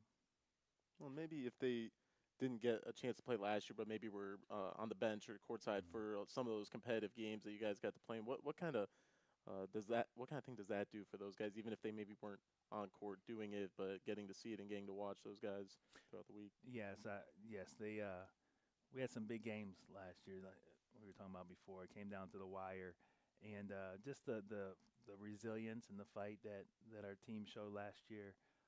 We were in every game, so I think being able to see that and just recognizing what we do and how we do it, I think is going to be beneficial to those younger guys. You know, I heard Coach say previously to me that this next man up. So that's the mindset. How deep do you feel like you guys are this year with that next man up mentality? A lot of coaches say it. Some actually mean it. Look, sometimes we'll go 11, 12 deep if we have to. How deep do you feel like you guys could be this year? Or I guess how comfortable do you feel that you can go into that bench? Well, that's a great question. It remains to be seen. We have a good group, a 10 young men that can get after it. But it just kind of we have to see how it plays out. We practice is going to show a lot. These scrimmages are going to show a lot. But toughness, mental toughness, and resilience, they're going to be tested, and it's kind of the cream will rise to the top. We'll see what happens. I don't. It's tough because I don't know how somebody can go 12 deep. That's pretty amazing. Even 10 is challenging. So I mean, I like to keep it around eight, and then. But again, you don't want to have issues with kids not playing, and it's just not a good feeling for a kid just to be on the bench nowadays. The days of being a bench player and being a cheerleader and they have other things that they could be doing. So you find that few and far between. But yeah, I think to answer your question, it's probably around eight. We have 10 on the roster right now, and we'll probably go 8 to 10. You talked about how you have some young guys, right? You're trying to see where they fit into this whole process. Who are some of those really young guys, and how do you think they're going to fit in? I guess it's up to them in practice over the next few weeks here, but how do you see them fitting in early on? Yeah, so we have Jameer Booker. He's a sophomore. He a lanky, about 6'2", young and inexperienced, but like I said, he is not afraid to guard anyone. He'll be guarding a big. Sometimes he'll be guarding a guard. Isaiah Maldonado is one of our quick guards that loves to play defense and can get after it. Will Rudolph is another young man who surprised us. Wasn't quite sure what we'd get from him, but he stepped it up over the summer and at the beginning of this year before tryouts. So those are some of our players that we will be counting on to step up and do what they're supposed to do. But again, it starts in practice, and that's iron sharpens iron. So they're gonna all have to get after it and make each other better. But I think collectively we'll grow as the season goes on, and being a new conference, we have different people, different styles that we have to go against, and we just have to see what happens. Well, we touched on conference play a little bit. There's a familiar opponent early on in the schedule, and we'll have our stream crew there to cover it, the rivalry with Elyria. You guys always play a real good game with them, which I know maybe that's a little further down the line than you may be looking, but what are your kind of expectations, especially after last year? Well, Elyria is always going to be a tough game, an exciting game, one that I look forward to coaching, and that the players look forward to playing. But as a coach, we're focusing on North Ridgeville right now, and then when the time comes, we'll play them, and we'll do our best, and we'll see what happens. We do play them quite early this year. I think it's maybe like the third game possibly for us. So that's going to be a little bit different. But Brett does a great job with those guys over there, and I know a lot of the players since they were younger, and so I respect what he's doing over there. We respect the players, and we always look forward to playing them. It's a rival, but it's definitely a rivalry that's a friendly one and a respected one. A lot of times people say it's just coach speak, but it's true though, right? A lot of times you're looking for guys who are generals on the floor and guys who can kind of coach on the floor. So who are some of those guys that you expect to take on a leadership role? Well, Jalen Jackson, he's going to be big for us this year. We're going to be doing a lot of things through him, and we're expecting him to step up. And then Jeremiah Daniels, another junior. They got minutes last year, and so in terms of leaders, we have the sophomore from Javel. He's a big guard, but really heady player, and yeah, I think we're going to be looking to him to kind of create some things for us and start the offense. But again, there's really no set point guard like we've had in the past. But we'll have to see. But a lot of the stuff will go through Jeremiah and Jalen and JaVale. Well, we've talked a ton about the upcoming new conference and the change in schedule there too. We talked about Elyria and North Ridgeville. Who else do you guys have lined up on that non-conference schedule before you guys really get rolling in the GCC? Well, it's basically the SWC. I mean, we have Avon Lake. Obviously, we have North Ridgeville. Yeah, we did have Berea Mid Park, but we don't have them anymore. I think we have a Toledo Rogers, John Marshall. We have some of those Cleveland teams, but yeah, that's all I can think of offhand. But yeah, Nice. Well, that season's going to be starting before we know it. It's right around the corner. Coach Killian, we appreciate you joining us as always. Best of luck to you with the Titans this season. We look forward to seeing you guys down the line. As Max mentioned, December 6th, we're streaming that game against Elyria. Looking forward to it. sounds good. Appreciate you having me. Thank you, Coach. All right, take care. Coach Killian with the Lorain Titans joining us here on the Lorain County Boys Basketball Coaches Preview Show, getting you ready for the tip-off of the 2025-26 season here, coming your way from the T3 Performance Center here in Avon. TNBA Cleveland West bringing this one to you. Certainly appreciate Coach Killian joining us, and it's always fun to watch those Lorain Titans play some hoops, man. That's a great atmosphere also when you're out in Lorain. Yeah, and I think WDLW obviously had a few of their games last year, and just the crowd, like, I think it had to be scaled back a little just so you could still hear Don and Jim when they were calling those games, because it was always a competitive one and really, really exciting. All right, let's break quick, and then we'll come back in just a moment here. We've got the coaches here. We're rolling right through them, so we'll take a quick timeout and come back with more after this on the Lorain County Sports Network. Looking to improve your game? At T3 Performance in Avon, we help athletes of all ages move stronger, train smarter, and play harder. Head to T3Athlete.com or call 440-934-2244. Follow us on Instagram and Facebook at T3. We're building confidence and better athletes. Test, teach, and train like never before. Join us today at T3 Performance.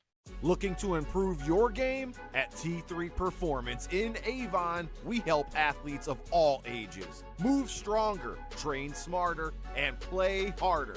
Head to T3Athlete.com or call 440-934-2244. Follow us on Instagram and Facebook at T3. We're building confidence and better athletes. Test, teach, and train like never before. Join us today at T3 Performance.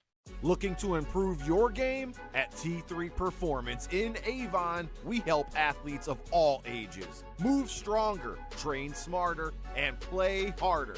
Head to T3Athlete.com or call 440-934-2244. Follow us on Instagram and Facebook at T3. We're building confidence and better athletes. Test, teach, and train like never before. Join us today at T3 Performance.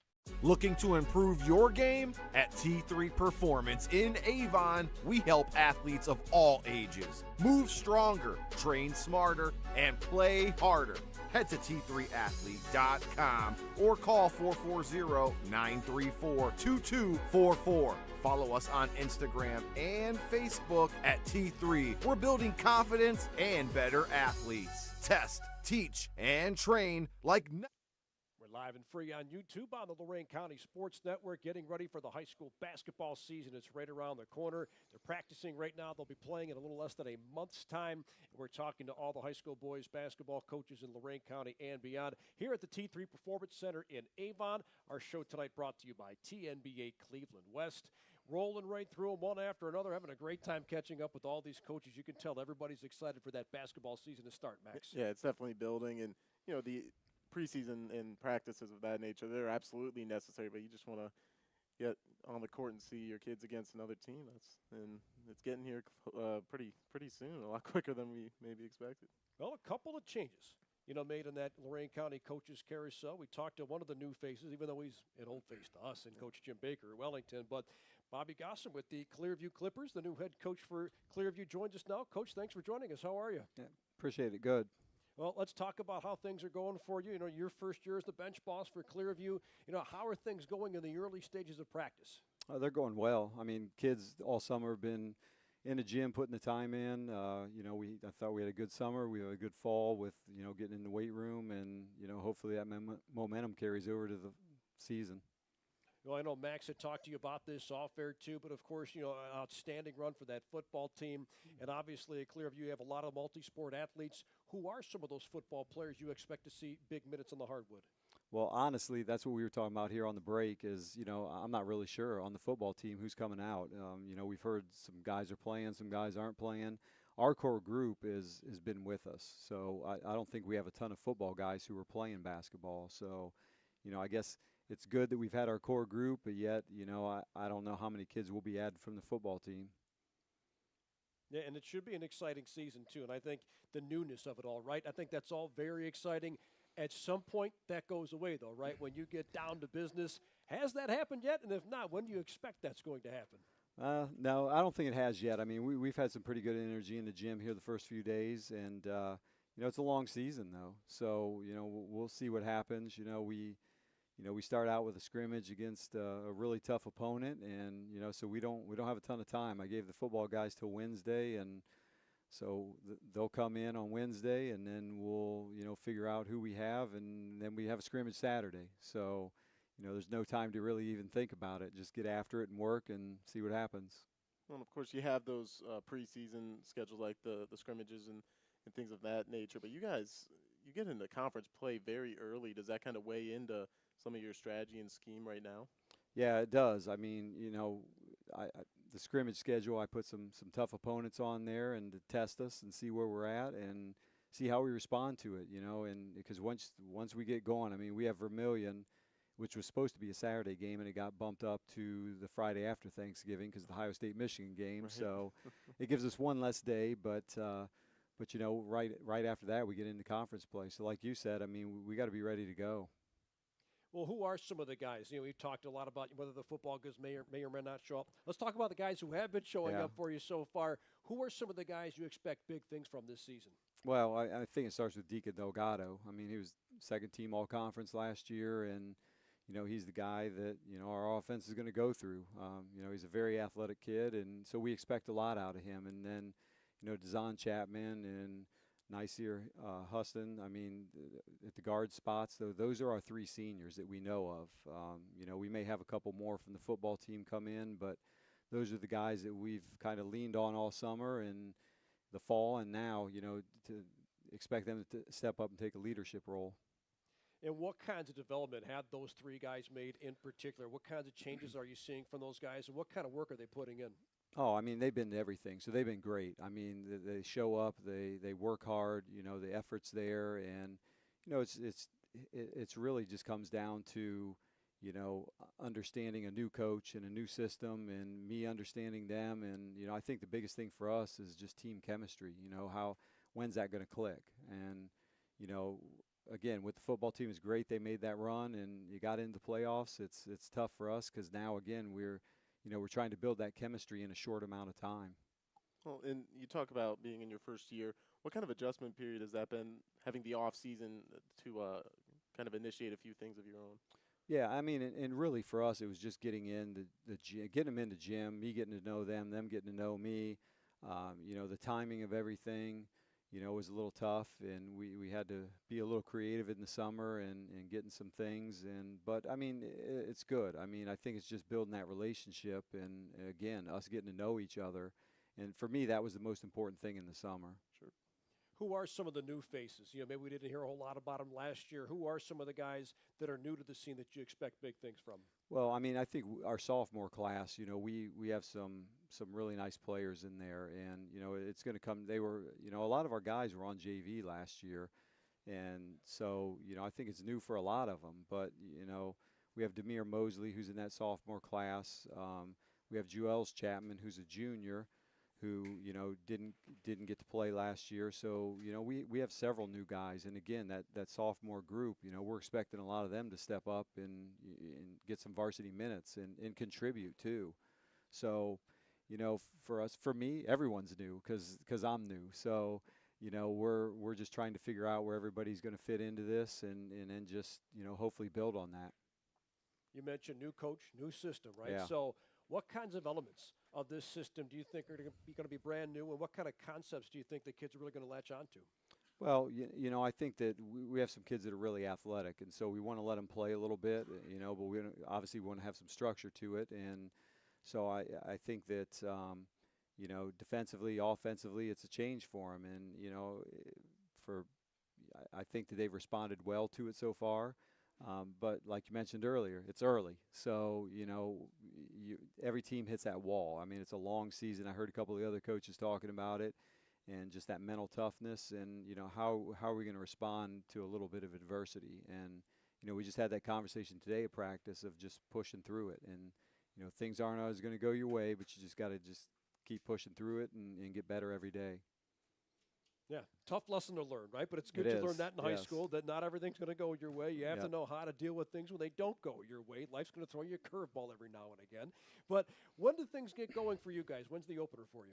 So we're the day after Thanksgiving. And again, that was supposed to be that Saturday against Vermilion. And, we just changed that because of the Ohio State-Michigan game. So, it moves it up one day, gives us one less day of practice. So I'm not sure. I'm not sure how we'll come out having a day off on Thanksgiving and then coming out the next day and playing. I mean, I'd feel probably a little bit better about it if, I was here a couple years and knew the kids and, knew how to get them ready and, how they'd respond to that. But, it is what it is. So, we move that up and we get after it then. And, and then next week we get right into conference play.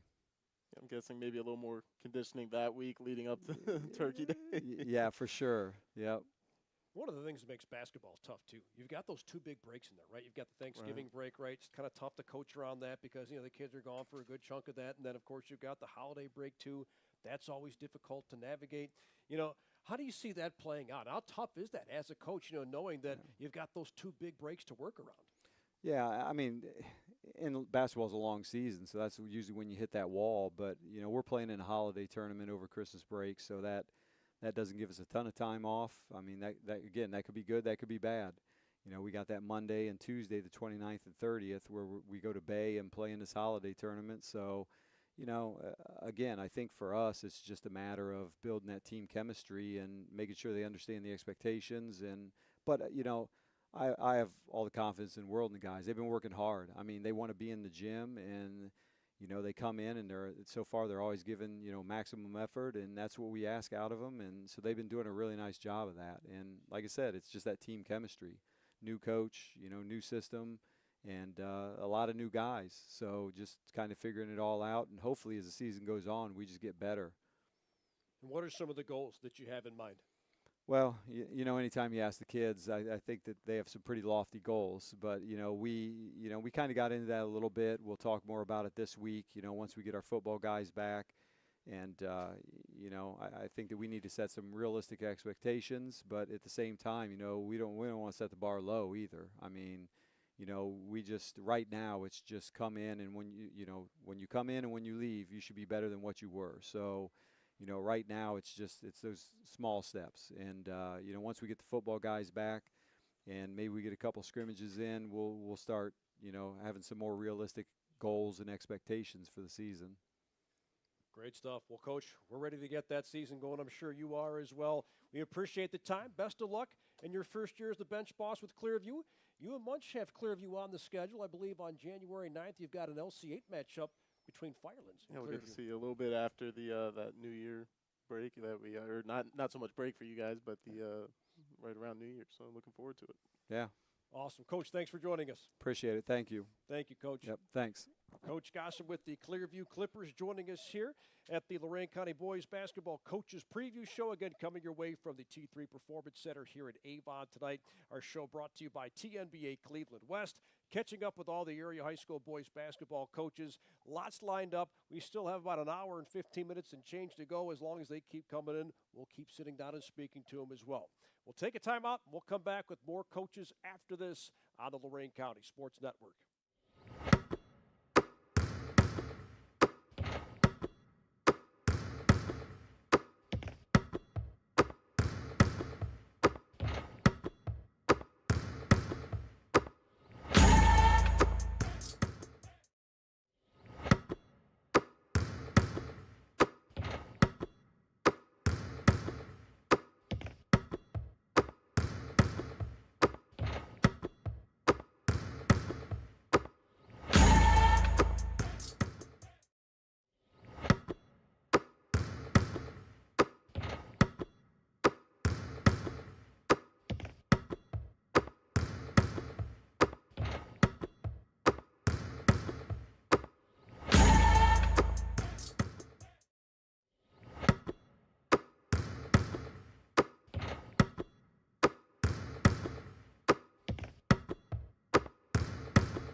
Looking to improve your game? At T3 Performance in Avon, we help athletes of all ages move stronger, train smarter, and play harder.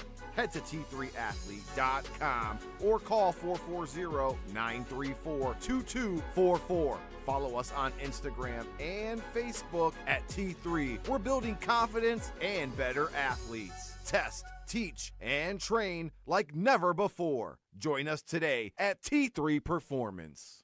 Looking to improve your... Welcome back to the Lorain County Boys Basketball Coaches Show. We are at T3 Performance Center in Avon. Our show brought to you by TNBA Cleveland West. He's Max Drummond. I'm Andy Bolbarch. Edwin Vereen is the man who is making this happen behind the scenes. Hope you're enjoying this one as much as we're enjoying bringing it to you, talking to all the area coaches. And we've got our next coach lined up. We've got Pat Bray, the head coach of the Amherst Comets, joining us. Coach, great to see you. How are you? Oh, I'm doing well, thanks. How are you doing? All is well. We're talking basketball, right? Can't be bad. And, we're on the cusp of starting a brand new season. I know hopes are always high for the Comets. So what's the outlook this season for Amherst? The outlook's really good. I mean, we returned a lot of guys, got a lot of guys, a lot of experience last year. We've got some Cole Scanlon, who right now he's coming in. He's about 6'3" now, and he shoots the ball well. We've got a lot of returners like David Duziak that I swear he's in his like his 6th year. I told David, I said he started playing at his freshman year, and it seems like every year it should be a senior year, but here we are finally at a senior year. Stanley Robinson been playing for me since his sophomore year. He was big 2 years ago. His sophomore year came in the DeFranco that we were just talking about, hit some huge shots. He's been my point guard now.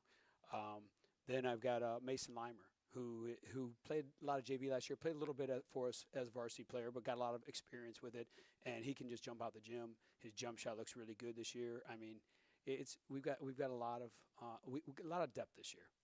I think a lot of SWC coaches would agree with that Duziak comment. I don't think there's any doubt about that. Yeah. They're probably telling you right now they're tired of seeing him. But what does he bring to the table? Oh, he brings that hard-nosed mentality. And David's really crafty. He does things that all of a sudden you're like, well, where did that come from? He's been working hard. He can play with both hands. I've known his dad for quite a while now, and didn't get his dad's height. His dad's like 6'3", and I keep telling him, man, he better not get out. He better not graduate and then grow 4 inches, because I mean, David's just a great kid to coach. He's that coach's dream. You ask of him, he does. He's a great leader. So I'm going to be sad to see him go, but it's been great coaching him for 4 years. Well, you've got to obviously see him for 3 years prior. You talked about some of the development guys like him and others have done in the offseason. How much of that has been maybe under your guys telling them or say, hey, this is what we need to work on more so that they come back with and that you see that they've been able to kind of harness it themselves? Yeah, well, it's sort of like that father-son mentality. You tell them to do something, or this is what we need to work on, and it almost looks like they just went one ear out the other, and then next here they come back a month later, and all of a sudden that's part of their game now, and you're like, oh, okay, they're and that's what these guys. These guys really love to be in the gym.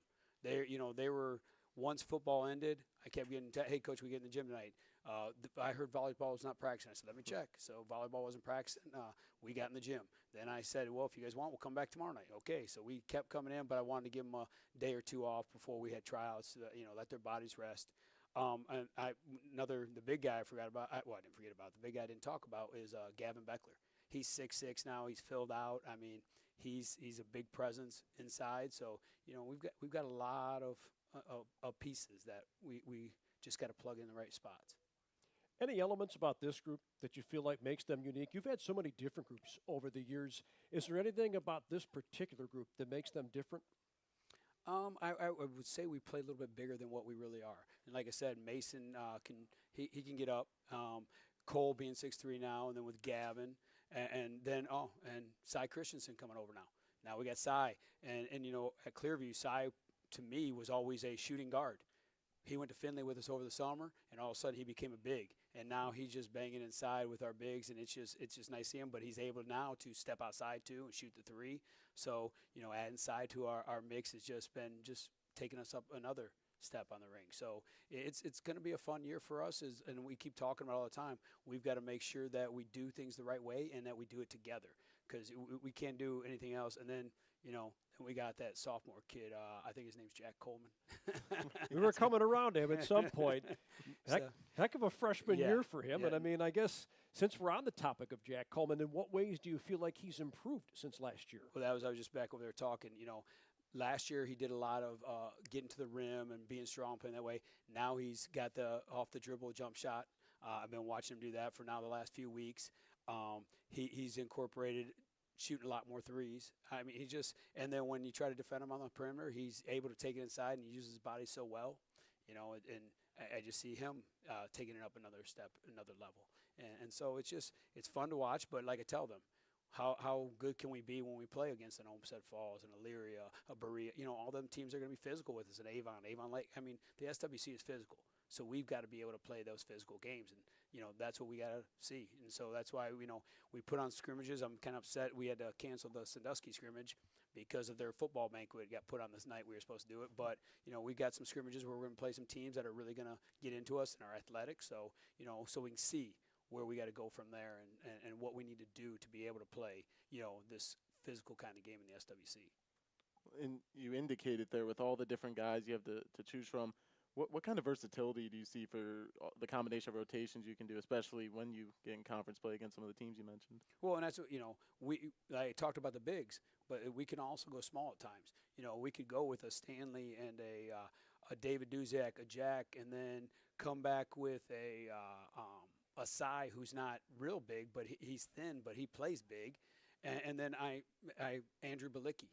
He's about 6'1", 6'2", but he's thickened up, and now he's playing. He's playing as more of a big, and we told him in the offseason we got to be able to play with the right hand, and Andrew went after it. He did some nice spin moves and finished with his right hand and some open gyms, and we said, now that's we can see the work you put in the summer, and he's done a great job too. I mean, like it's talk about, we've got a lot of pieces. We just got to be able to put them in the right spots. A lot of pieces. Seems like you've got a great deal of depth. Is this about as deep as you feel like you guys have been in quite some time? You've had some really good teams over the years, but it seems like you have a lot of guys that could serve a lot of different purposes on this team. Yeah, and no doubt about it, and that's what we talk about. I keep telling them, I said, I've had some good teams, and I think you guys can be right up there with them, but it's how you guys decide to do that together, because it's only going to happen if they do it together. And they've been working at that a lot. I mean, they've been picking each other up. Today we ran quite a bit. One young man had to bow out for a second, and another one went in, and I asked the other one, I said, you good too? And he goes, oh, no, I just want to make sure my teammate's good. And I said, okay, that's what it's about. It's what it's about, going after and making sure everyone's good and getting back on the same page and going after it again. And he came back in, and then we went up and down for about another half hour, and, they're not missing a beat. So I'm very proud of this team. The chemistry, the symmetry always available with you guys. I know that's very important with you and your team. We talk a lot about how Cy fits into this picture now also, right? Transferring over from Clearview. You talked about what he can do offensively and the stuff that he did in the offseason. How do you feel like he fits into the picture for you guys defensively? I really well, because like I said, when he went to Findlay, we were missing Gavin at the time, and Cy was that next big man, and like I said, I've never seen Cy had to play big, and Cy played big. He took on was a kid from Galleon or someplace like that, and this kid was a lefty. He was strong, and Cy battled him the whole time. We ended up beating them by 4, and it was a really good game. And Cy, I don't think only took 3. He was younger years. He was known for his threes, and he only took 3 threes the whole time we were at Findlay. That's how much he played inside. He didn't step outside much. He battled, and he just showed us that, he can step in and fill that big man's spot when maybe a Gavin gets tired or a Balicki gets tired, something like that. He can step in and play the big, and then all of a sudden we can take a little guy out and put in a big and put that side out on the perimeter. So he fits in really well with our everything. And then we have a Peyton Leibacher. He played JV for us last year. He's a football player. He's strengthened up, and he shoots the 3. A very physical player, gets after it. So, there's another one that we can throw in there. It's just, like I keep saying, we have a lot of pieces. We just got to be able to put them in the right spots, and we got to get them to believe in, what we're talking about, where we're going to be. Everyone needs to have their role, and, as long as we are okay with that, then I think we can really do some good things this year. And you got a few weeks to figure this out with these next few weeks of practice before you play in that DeFranco Classic there to get things going for the season.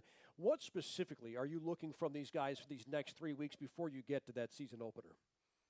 we talk about it all the time. We at Amherst, we like to just get after it, and that's what I want to see. I want to see where we're getting after it, and when someone gets tired, the next guy plugs in, and we don't miss a beat. We just keep getting after them, running and jumping, and then pushing the ball and getting to the rim, and then if we can't get to the rim, kicking out for some threes.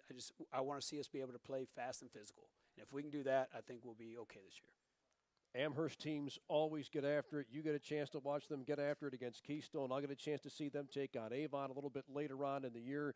It is always a blast. Coach, always love catching up with you. Yes. Always a lot of fun talking to you. We certainly appreciate you giving us a few minutes of your time here.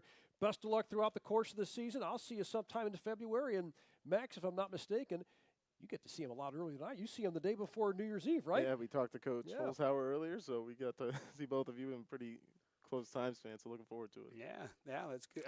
Gonna be fun. Yeah. Keystone got a really good team too, so it's gonna be a fun game. Thank you guys for having me. Appreciate it. Coach Bray, thank you as always. Amherst head coach Pat Bray joining us here at T3 Performance Center in Avon for our Lorain County Boys Basketball Coaches Preview Show. Getting set to start things off on the hardwood here in just a few weeks. Let's break and come back. We'll get more coaches lined up right after this on the Lorain County Sports Network. Looking to improve your game? At T3 Performance in Avon, we help athletes of all ages move stronger, train smarter, and play harder. Head to T3Athlete.com or call 440-934-2244. Follow us on Instagram and Facebook at T3. We're building confidence and better athletes. Test, teach, and train like never before. Join us today at T3 Performance. Looking to improve your game? At T3 Performance in Avon, we help athletes of all ages move stronger, train smarter, and play harder.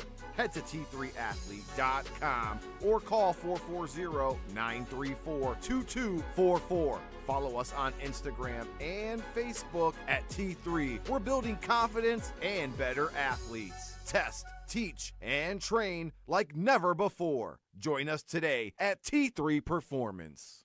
Looking to improve your game? At T3 Performance in Avon, we help athletes of all ages move stronger, train smarter, and play harder. Head to T3Athlete.com or call 440-934-2244. Follow us on Instagram and Facebook at T3. We're building confidence and better athletes. Test, teach, and train like never before. Join us today at T3 Performance. Looking to improve your game? At T3 Performance in Avon, we help athletes of all ages move stronger, train smarter, and play harder. Head to T3Athlete.com or call 440-934-2244. Follow us on Instagram and Facebook at T3. We're building confidence and better athletes. Test, teach, and train like never before. Join us today at T3 Performance. Looking to improve your game? At T3 Performance in Avon, we help athletes of all ages move stronger, train smarter, and play harder. Head to T3Athlete.com or call 440-934-2244. Follow us. Getting right back after it here at the T3 Performance Center in Avon on our Lorain County Boys Basketball Coaches Show, previewing the 2025-26 season. Lots of coaches are here and lined up. They're excited to talk to you, I think. Me? You're the star of the show, man, not me. I just stand off to the side and let you rock and roll. All right, well, let's continue to rock and roll. We've got Vermilion head coach Kurt Habermold joining us. Coach, great to see you, my friend. How are you? Great, yeah, thanks for having me. I appreciate it. Well, let's talk about what the Sailors are going to bring to the table for the upcoming season. What's the outlook for Vermilion this season? I feel really good about our group this year. Years past, we've kind of had specialists where they were only defensive players and they struggle on the offensive end or vice versa. We got 8 letter winners coming back this year. We tried to win with sophomores last year, which isn't necessarily a great formula, but the good part about that is they become juniors and, they become a little bit more mature and a little bit better players. So I really like our combination of size. We got some really good size this year. We got some really good shooters this year, and then we got some guys that can break people down. So I kind of like what we bring to the table. What kinds of improvement have you seen from that group of sophomores from last season?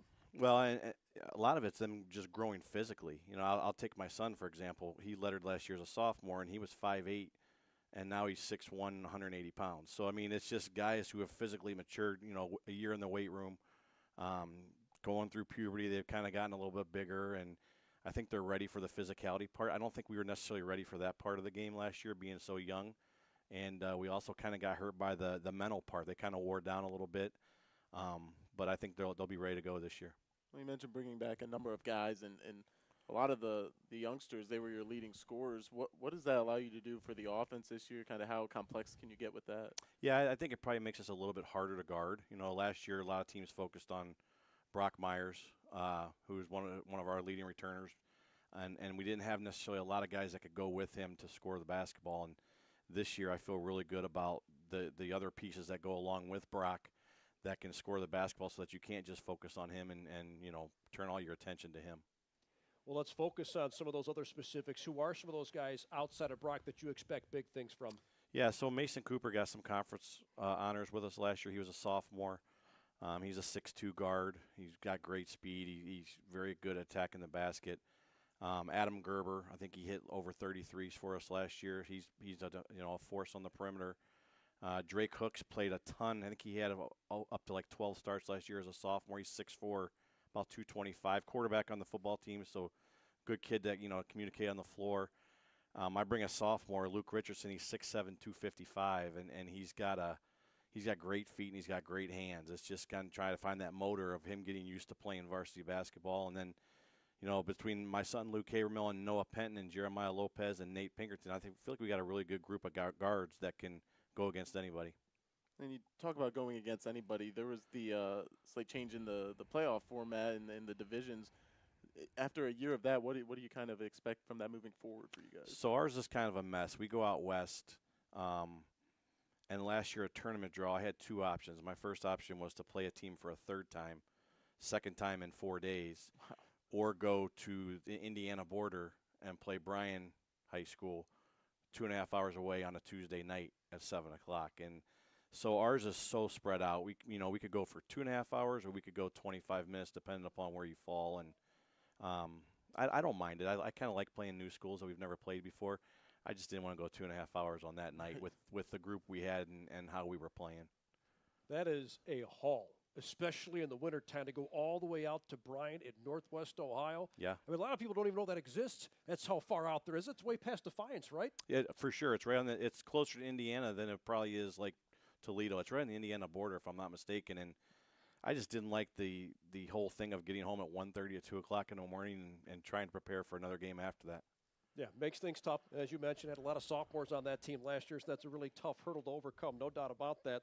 Well, what's the expectation going into conference play this year? What kind of challenges do you guys expect in the SBC? So I think it's a toss-up right now. People will tell you that Margaretta's the clear favorite. They lost one game last year. They have a young man named Julian Washington who just signed to play at Dayton after he had multiple offers all over the place. And they returned every single kid. So they're going to be a strong team. After that, I think it's going to be a huge battle to see not only who is the next group after them, but who can compete with them and go after them a little bit. And I really like my group. I think actually size-wise we match up pretty well with them. It's just a matter of whether or not we can get over that mental hurdle of them being ranked in the state and, you know, probably being undefeated when we play them and going from there. And obviously the conference play, like you said, there's going to be a bit of a competitiveness there among a lot of teams. You start the season in a kind of unfamiliar way right after the holiday. What do you kind of expect for your team for that? I kind of like it. I like playing as early as possible. You know, I was hoping our football team would keep going or get in the playoffs and get on a roll for a while, but you know, the only positive out of it that they didn't make it was we're pretty healthy. We didn't get kids beat up. We got all the kids that came from the football team are all healthy and ready to go. They practiced tonight, and I really like the group that we have because they're mature enough now that we can put new stuff in and they can pick it up pretty quick. It's not like starting from ground zero and teaching them how to play defense and squaring up and all that other stuff. Everybody's got that goal of getting hot at the right time, trying to get hot towards the middle of February as you get into tournament play. What are some goals you guys have in mind for the upcoming season? So we always talk about first and foremost winning the conference. It's going to be a tall order, but I think it's a possibility.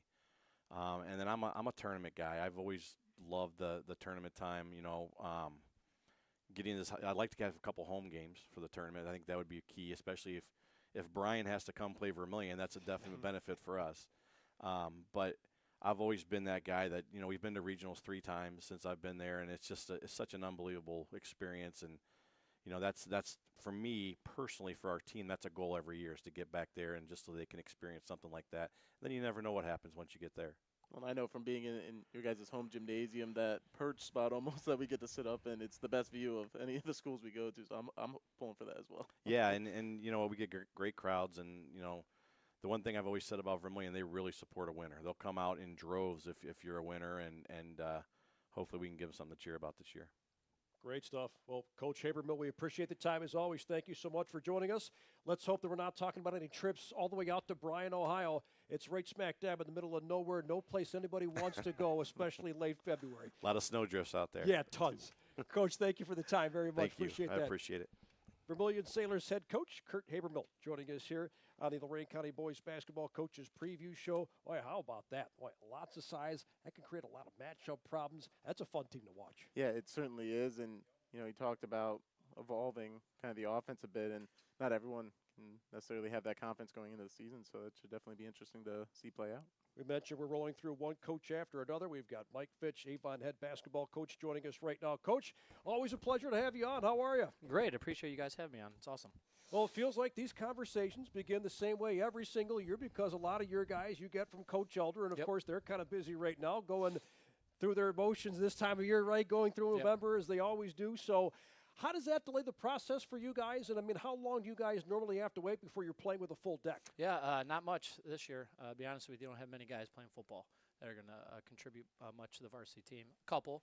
We got, a couple seniors that are going to come back for us, and a couple sophomores, but not many. We pretty much have a full squad at practice, so this is the first time I've ever kind of experienced that, and we should have about 2 years of that. So that's a big help, and we're kind of adjusting what we do in November. So it's been an awesome first couple of days that we've really never had. So, again, the guys that will come from football bring a role, and obviously you know what that role is, the football-wise. But our skilled basketball players, we got a lot of them now, so it's been awesome so far this year.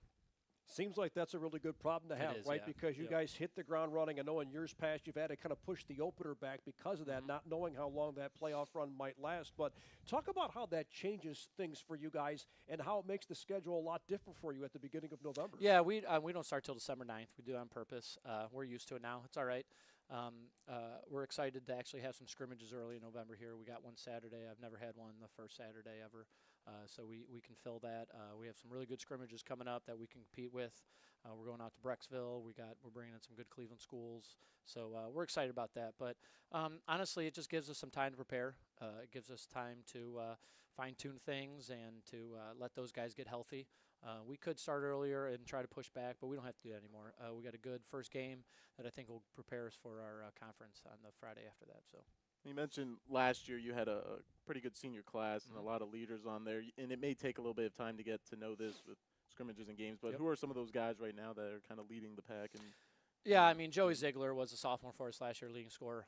He's only a junior, but he's a leader. He led last year, too. So he was only a sophomore last year, lead in practice, things that, you don't see on the floor, but he did on the floor as well. So obviously he's taken the whole offseason and has really stepped up in the gym every single day, doing what he needs to do. And other guys have followed. I got some guys that we got a transfer back from Lutheran West, Gavin Kittleberger, who has done really well for us. He started the summer for us. We're glad to have him back. He left. He's glad to be back home in Avon, so he's done really well. And then we got Dean Abdul, who played a lot for us at the end of the year as a sophomore last year, and he's going to have a big role for us. And then we got some younger guys that don't have that varsity experience, but they'll get there. And that's what we've been really pushing in practice, making it hard on them. In what ways do you expect Ziegler to improve? I mean, it's tough to top what he did as a sophomore last year, but in what ways do you feel like he can improve in his junior season? Yeah, he's gotten a lot stronger. He's put time in getting stronger. He's by the end of the year, he really did push his range out. If you look at our New Albany game, he hit some deep threes that we need him from, and he's taking the ball to the basket. He's taking the ball to the basket. He's finishing and ones. He did really well this summer on that. We focused on it. But his maturity level has really come kind of off the floor and in practice. Like I said, guys are following him everywhere he goes.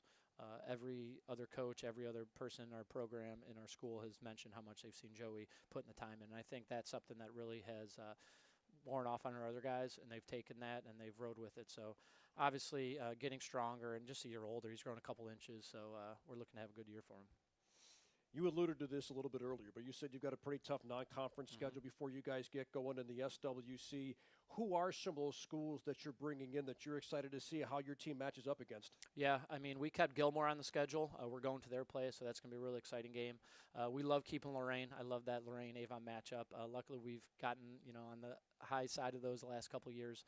They're coming to our place. We start with North Olmsted, which they're down, but it's a past player of mine that's a coach now, so it's kind of awesome to create that relationship. So bringing those guys in, I think the Gilmore game is going to be huge for us. We are really excited to play Lorain again. That's something that we kind of put towards the end of our season to prepare. It's always that same weekend. And then we got Bay. I think Bay is going to be a really good game for us, preparing. It's going to be our senior night. So some really different, I've named 4 different schools that are totally different in, every style will play, the size of the schools. So that's kind of good to see that when you get in the tournament. Well, yeah, that was my next question. You see so many different kinds of schools, so many different styles of play. Yep. How does that get you guys ready for the end of February? Yeah, huge. I mean, our conference, you look at our conference, you go from Elyria, Berea, then you're going against Midview, who's playing a 2-3 zone. Pat was just in here looking at Amherst. So seeing all those different times, and, we've got almost practice planned out for what type of team we're playing. So that's kind of exciting that our kids prepare for that, and they know a scouting report. They know how to read a scouting report when you're going, playing a 2-3 zone, a Midview, then Friday night you're playing Elyria. So they're kind of used to those adjustments and how you play. So You talk about practice specific to the opponents. This year, do you see it, since you may have the full group together this year and possibly next year, do you see yourself like keeping it more competitive throughout the season, since they may have fresher legs, or how do you plan on balancing that? So I'm kind of a passionate psycho, so our kids have to go hard all the time. I got to kind of wear off at the end, or slow down a little at the end of the season, because they kind of get worn out, and giving them some breaks. But we go hard all the time. Our kids actually bought into it, and they know that. I got on a JV kid this evening because he didn't dive on the floor. And then the next possession, he goes down, throws it down 2 hands, comes, sprints back, and gets a block. And it's just they respond to that. We practice hard. We just cut it down a little bit. We get more shots and we cut it down. But it is exciting to go through that season and, hopefully peak at the end. And last year we were lucky to do that and had a really good run with those seniors that deserved that. So I think just, preparing for those teams is a big thing too. That's a little nervous thing that I have with young guys that haven't played varsity. They haven't really had to adjust to a scouting report. JV brings a scouting report, but not in depth that we do at the varsity level. So trying to kind of see how they react to that and how they can, successfully pull out a scouting report. We'll see. Passionate psycho. I think my wife has referred to me as such a couple times, a passionate psycho. So not the first time I've heard that, but That's I love right. that. Well, what are the expectations before the end of the season? What are some goals you guys have set for yourselves? Yeah, we always put the goal to win the Southwest Conference. That's our goal. We have some. I think we're top heavy with a couple teams, and then I think we're right in the middle there with Amherst and Ridgeville and Olmsted Falls, and I think that's going to be a really good matchup for us. But obviously that's a big goal for us. But I think the growth. We have some markers that we can show the growth and getting better every game and throughout the end of the year. And then our goal is always to win a district title now with these new divisions. Pretty awesome. That's an obtainable thing. So we're really excited to get that opportunity and to put ourselves up, get a good seed and see where we can go at the end. Great stuff. Well, I'll get the chance to see you guys December 12th when you take on North Ridgeville. Last time I saw you guys there was a couple of years ago. It was very exciting because I think that was the day of winter break. Yep. So it was electric there, as it always is. But, Coach, we appreciate the time. Thank you so much for stopping by. We look forward to seeing what the Eagles have in store this season. Appreciate you guys having out. We'll look forward to Ridgeville. Just talking to Coach Chase out there, so we always have some good ones at their place. So that's awesome. Great stuff. Thank you, Coach. Yep, appreciate it. Avon head coach Thanks. Mike Fitch Appreciate joining it. us here on the Lorain County Boys Basketball Coaches Preview Show from T3 here in Avon. The TNBA Cleveland West show coming your way tonight. Big thanks to TNBA Cleveland West for sponsoring this one. Again, big thanks to T3 here in Avon for hosting us here. Having a blast. We've been at it since 6 o'clock, talking to all the area coaches, and let's just keep rolling through them. What do you think? Yeah, it keeps the consistency moving along. All right. Elyria Catholic head Elyria Catholic head coach Jason Smith is making his way up to the podium. or whatever this is, right? It's our makeshift table. It Yeah. works, right? Whatever you want to call it. Podium's fancy, though. I like it. Yeah, I Let's think go it with just that. sounds better, right? Yeah, Right. it sounds better. Well, Coach, thanks for coming on here, and let's get right into it. Let's talk about the Panthers and talk about how things are going in the early stages of practice. Yeah, it's great. Our team chemistry is just through the roof right now. Friday we had asked the guys after practice just, what some of their initial goals were, what they thought, just keeping it high level. What we're going to do more goal setting as we get closer to the start of the season. But one of the main things I heard from two of our guys was chemistry and just the culture of the squad.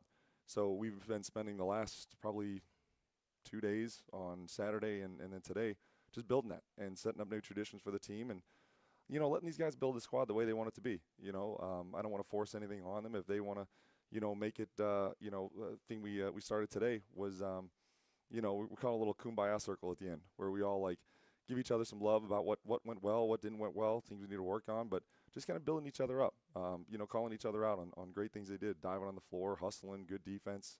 So it's been great. I'm loving the start so far. And that kind of leads into at least what was on my mind first. Obviously, second full season now. Mm-hmm. From that first season, what are some things that you think identity-wise or philosophy that are there's no question you have to have them no matter what kind of squad you're looking at? Yeah, we're going to be a defensive first team. Well, we're going to be the way I'm saying is we're going to be an offensive defensive team. We're going to be up in people's faces. We're going to be in the bubble, just making people feel uncomfortable. Not letting people get into sets, not letting them do what they want to do. They're going to have to scout our defense and adjust. That's going to be the goal for us this season. We had a lot of success at the end of the season last year with that. Shut down several top scorers in our conference with the style we were playing, the adjustments we made. So worked well. We're going to try to build on that this year. I saw your game against Lake Catholic last year. You had a lot of underclassmen that performed incredibly well that game. The result wasn't what you wanted, but there was certainly a lot of growth there. Who are some of those underclassmen who have developed for you over the last 6 months or so? Yeah, we were extremely young last year, and we're still young this year. Last year, I think we were playing 3 freshmen on varsity and 3 sophomores out of our 8-9 man rotation. So, it was throw them into the fire and see how they do, and they responded really well. And about halfway through the season, I told them, you're not freshmen anymore. You're closer to sophomores than you are freshmen. So, one of them to get that experience, and this year it's just you're seeing that. We had a great summer. We're seeing Matisse Williams, who's going to be a junior this year, just really excel. He's always been offensive-minded, great moving, but he is really bought into being a complete player. And defensively, he has done things this summer and even at the start of the season that I didn't see last year, and I'm thrilled to see that. We've seen Purvey Smallwood, really our only senior. We've got Alex Rodriguez coming in too. We're going to be a senior as well. He's trying to recover health-wise. So, but Purvey Smallwood has just been outstanding, stepping up, leading the team, leading us in the summer, leading us in our first couple practices. But we've got 3 sophomores who are going to be playing big minutes for us this year. Dominique Stamper, Jazeer Terry, and Robbie Duray. So we're still going to be relying on some young talent coming in. We've got a deep junior class right now. That's going to be the core of the team. But, we're top to bottom. We got a really good squad, I think, a lot of talent.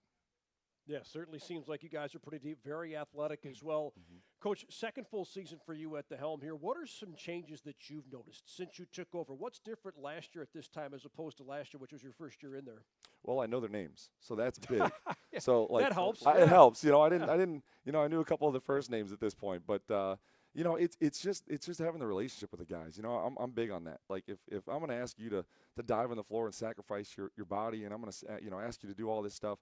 I can't do that if I don't have a personal relationship with these guys. And I care for them, and I want the best for them, not just on the court, but in the classroom and then outside too. I want them to be successful when they leave EC. So trying to build that with them, over the summer, and I feel a great connection with the guys. So that's been the biggest thing for me this offseason is just start to build that. We've got our staff built now, and we're revamping the entire offense. So big focus has been trying to implement that. We did it a little bit over the summer, little bits and pieces here and there, but for the most part, I love what I'm seeing so far on that side. It's going to be a lot. It's going to be a complex system, but they're taking on pretty well. And you mentioned the staff. Were there any additions made this off season or anything like that for your guys' coaching roles? Yeah. So we brought in Gabe Gargis as our JV coach. He's going to be coming on, younger kid, so we're going to get to kind of groom him a little bit. He's played at Firelands. He coached the Firelands last couple of years too. So bringing him on. It's been a great addition. And then Mike Niederst, who, his daughter Sophia is a junior at EC. His son is a freshman on the freshman JV squad right now. And, his daughter Isabel. So he's got a long lineage of basketball players coming through his household. So he's going to be jumping on the bench with me as assistant coach. So it's been a great addition so far, and he's brought in a lot of knowledge and really has jumped on the culture bandwagon and really helped build that chemistry for us. Culture and chemistry, two words that keep coming to the forefront here in this discussion. Obviously very important. You guys have plenty of time to develop that, those long bus trips that you take in conference play now too. So let's talk about that conference. And, sometimes traveling a ways in a bus isn't necessarily a bad thing because you have time to develop that on that bus. Yeah, we've got long ones. NDCL and Lake are not down the road. So, our conference is going to be tough this year. And honestly, I was asked about it the other day, and I don't know what to expect, to be honest with you. We've got, I think, 4 new coaches this year. I'm the third most tenured coach in our conference at year 2, So Benedictine, CVCA, Holy Name, and Lake all have new coaches this year. And I know a few of them have we lost a lot of talent from that conference as well. Lake Catholic, I think, graduated like 10 seniors last year. Padua graduated Riley Cervenka, the player of the year. Holy Name graduated the leading scorer of the conference. So a lot of talent has left the conference this year, and I think it's pretty wide open this year. So we're really strong. We feel really confident about being able to compete for that top spot. When you talk about all those elements in conference play, did the kids notice that? Do they feed off of that, knowing that, hey, the door is wide open? They do, and they are hungry, man. They are so hungry. They keep talking about, I feel like they each have like a little checklist at home of all the teams that, we lost. I think we lost like 10 games by less than like 6 or 8 points last year. And they remembered that. I mean, these guys like to compete. So, they are really going after some of these teams, specifically in our conference. It meant a lot last year, especially for those younger guys to be on that squad and kind of feel that losing season. And they don't want to feel that again. And I love that. That's driven them this whole off season. And you're seeing that drive now. And like you keep saying, culture and with this squad, that's what's driving a lot of it. They don't want to feel that. They are hungry this year, and I love that.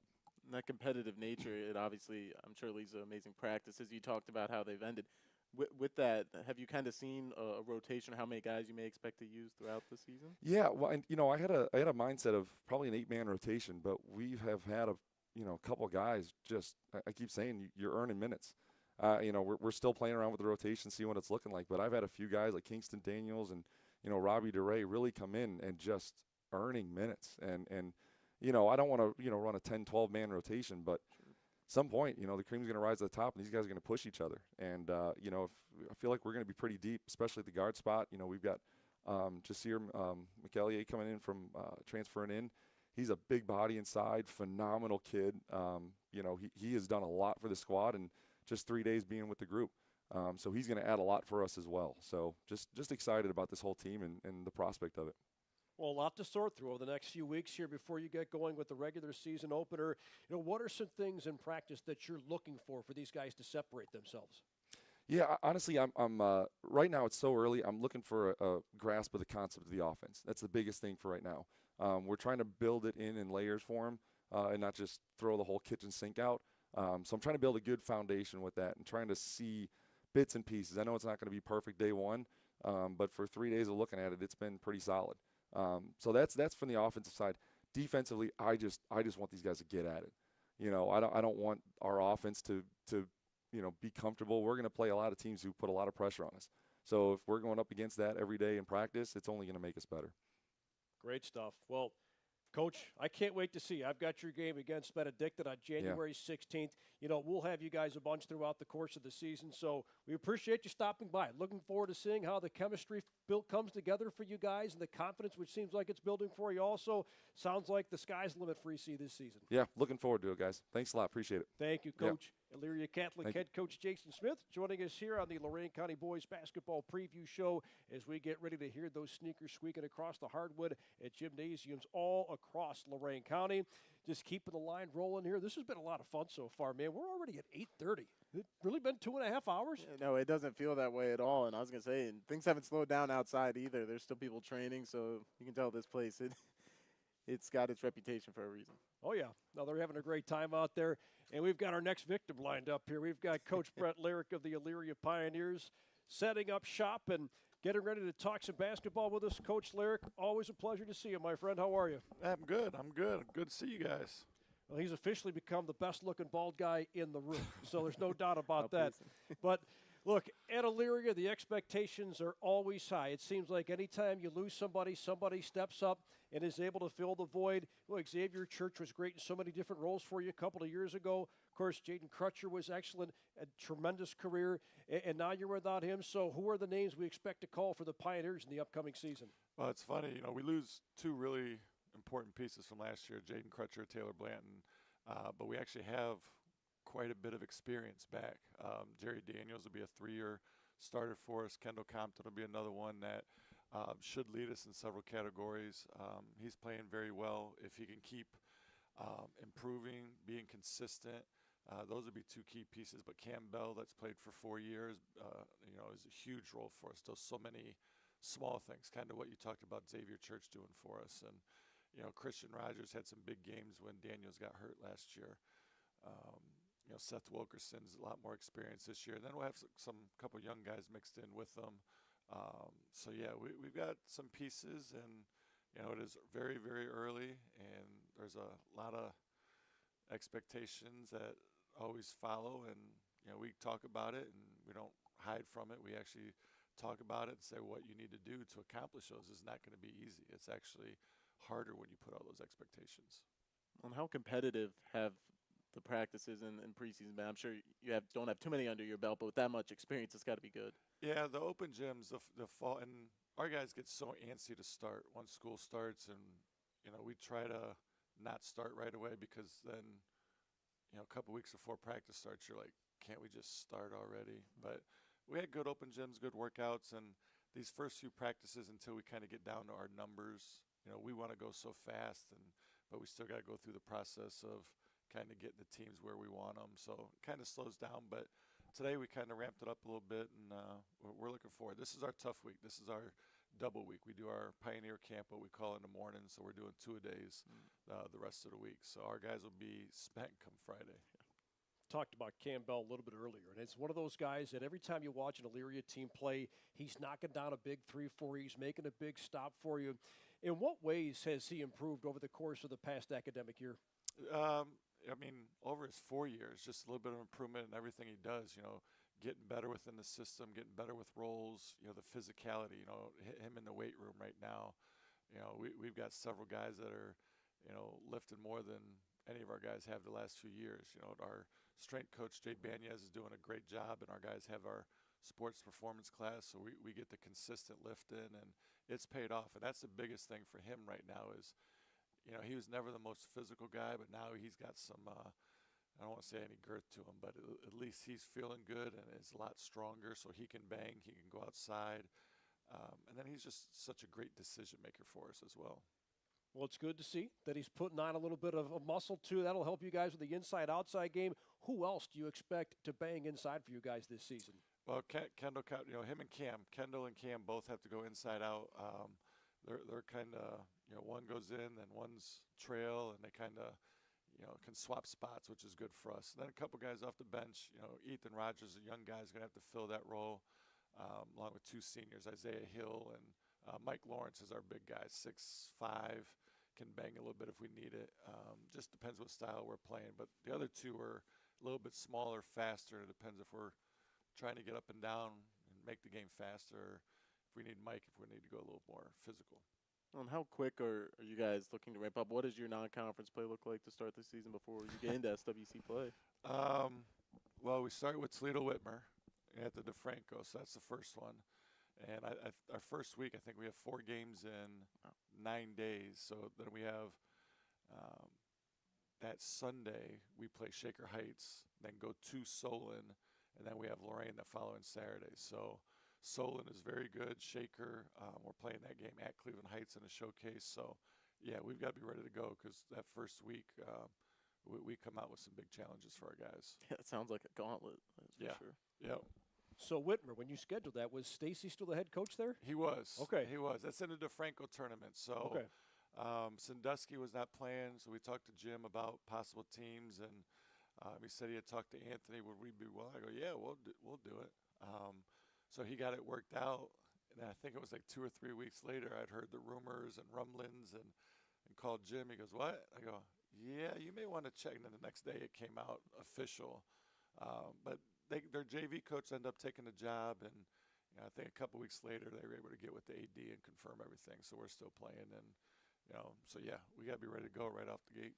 Well, yeah, because those Whitmer teams are always fantastic. With or without Coach Stacy, he certainly built something really special there. So that's an unbelievable test for you guys right out of the gate. Yeah, it will be, and our guys will be ready. We've got 10, 11 guys ready to go. Tink Shelton, who came from Lutheran West, he'll be ready to go. He brings some experience as well, and then all that experience will help because we do have a couple young guys. Micah Jackson will be a young guard for us, freshman guard, and Ethan Rogers. So those are our 2 young guys that we'll have to catch up to speed pretty quickly to get ready to go. Sounds like a great problem to have, but from your perspective, that's got to be tough to sift through all that and kind of find out what works and what doesn't work these next 3 weeks. How tough is that from your perspective? A little bit, but the great thing is we had our whole group all summer. At all of our shootouts, Midwest Live, we had these 11 guys that put in the work. We're at all the shootouts, Summer League. So this group has been together. Now, once you start practice, everybody finds their own identity, and that's what we're going to get through these scrimmages we have set up, and those aren't easy either. We're at Medina this weekend. We have at Brecksville, at Canton McKinley, Cleveland Central Catholic, Canton Glen. So through the scrimmages, we'll kind of find our identity through that. But our guys have been going all summer together, and it's kind of that same core group, which is a great thing. Of course, back-to-back SWC crowns, right? I think they've been saying it for a while now, man. You want to win the SWC, that road goes right through Elyria. What are the expectations for you guys this season? What kind of goals do you guys have set? Well, so we're kind of early right now. We haven't really had, but every preseason we have a goal-setting meeting, right, where we used to go out of town for scrimmages. Now, after our Canton McKinley one, we'll have a lunch and come back and have lunch and a little cookout, and we have like our goal setting, and that's where our guys get to talk and lay out their goals, their expectations, what they want, and we really get into how do they want to get there, what are you willing to sacrifice, how hard do you want to work, how much dirty work can we get into, and that's meeting is coming in a couple weeks. We're a little early for that, but I know our guys' expectations are very high, and we've had talk, and with the conference, we've told them, I go, nobody's going to feel sorry for you or take it easy on you any night and, just lay down because you've won twice. It's actually going to be the opposite. You're getting gunned for every single night, non-conference or conference. And that's what we've told them since the summer is they got to be ready to go every day. Every day in practice, they've got to win to get ready for the season. Yeah, and in some ways, look, you've become the hunted, right? But I think you go after that with the hunter mentality. And I think what was impressive about what you guys did last year was you went through stretches without Crutcher. You talked about the injuries, and there were periods where you guys had to kind of dig in and find out what was going to work. Who do you think grew the most in his absence last year, and how do you think that really helped you guys moving forward? I don't know if it was one person. I think it was a combination. Jerry Daniels really stepped up the point guard, but he was out for a little bit, and then Christian Rogers stepped in. But, Kendall, Cam, Seth Wilkerson, Rondell, who didn't play last year but played as a sophomore, is back. So that group, minus Rondell who didn't play last year, that group all had to pick it up when we had the injuries and guys that weren't in. So I think everybody having to do a little bit more last year just helps them take that many more steps forward this year. Well, we'll get to see you pretty early on after a few of those tests that you mentioned, and we talked to Coach Killian earlier about that matchup that you guys will have with Lorain, so we're really looking forward to seeing that this season. Yeah, that's right off the bat. So that's our second weekend, that first Saturday. So it'll be a tough stretch for us. That'll be our fourth game in 9-10 days. So like our guys, we've been going pretty hard conditioning, and they'll go through a pretty tough week this week, and we'll see how we survive it by the end of the week. You get a good idea here pretty quickly. Geez, oh man, it's a really tough schedule very early on. Coach Schlerick, we appreciate the time as always. Always great to see you. I think my first game with you is December 19th, and Max mentioned we've got you Lorain and Elyria, streaming on YouTube. Dave Rivera's got the call for that one, so you're all over our schedule this year. It's going to be a lot of fun. We look forward to seeing you. Awesome. Looking forward to seeing you guys as well. All right, Coach, thank you very much. Thank you for having me. Elyria head coach Brett Lyric joining us here on the Lorain County Boys Basketball Coaches Preview Show, getting set to start the season here in just a few weeks. How about that? Whitmer to start the season for these guys, and then like Coach Lyric was saying, man, he's got 4 games in like 10 days. I mean, normally a couple of those are measuring stick games. You do one and maybe get a couple days off around it, but yeah, hitting the ground running. Awesome. Well, talk about hitting that ground running, man. Let's just keep rolling right through, man. Yes, sir. Coaches are here ready to rock and roll, and we've got our next coach lined up with us, and we've got Ben Chase with North Bridgeville. Coach Chase, thanks for joining us. How are you? Appreciate it. Doing good. Well, we talked to a lot of SWC coaches recently. Felt like we had an early run of the LC8. Now we have a lot of SWC coaches coming through here. Well, always a meat grinder, that SWC. Such a tough schedule when you get into conference play. It's got to be a lot of fun to coach in that environment, and I'm sure this year is certainly going to be no different. Talk about some of the challenges of coaching in that environment. Makes you a better coach for sure. A lot of great coaches, a lot of great players. Never a night where you can just say, yeah, we got this one. It's in the bag. Like, you got to be ready to roll every Tuesday, Friday, especially when you start getting into the heat of it in January. So it's awesome. Love the conference. Wouldn't change it for anything. Well, and of course, you do have some guys that are still playing football right now. Of course, they're going to be playing this Friday night after getting that bye in that first round. How does that change things for the schedule for you guys moving forward? What guys are you going to miss specifically? Game schedule hasn't changed yet. They would have to win probably. They'd have to beat Anthony Wayne this Friday, and they'd have to beat Highland the next week. If that happens, then we'd have to really look at swapping the schedule. But no, they've had an awesome year. Coach Morgan's 9-1. It's pretty cool. We're missing Cole Miller, the star, obviously quarterback, 6'5", big man for us. We're missing their starting receivers, which are Mason Allison will be our sophomore point guard, and then we're missing Duke Baker, who's a big senior piece for us this year. So 3 starters. The starting running backs, Cole Allison, will also find a big role for us this year off the bench.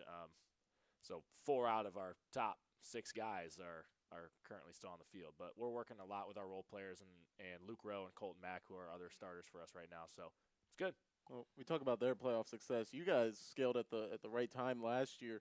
What kind of went into that down the stretch that you saw in something that you can hope to replicate for this season at that time? We had 5 seniors that were super together, kept the team together. We also never practiced bad all year. I think we had 3 bad practices all year. So they were super consistent as far as showing up every day and continuing to do what we asked them to do. And, you know, some kids, when they look at the record starting in February and they're like, man, this isn't the year we wanted, they start to not work hard. They start to blame. And, you know, then their season ends exactly how you'd expect it to end, but not those kids last year. And they were able to, you know, rip off 2 wins in the playoffs, and it was awesome to get the first district championship since 2009. And, you know, we're going to hope to do that again. What constitutes a bad practice? Just out of curiosity, because everybody's got their ideas to what a good or bad practice is. In your mind, what constitutes a bad practice?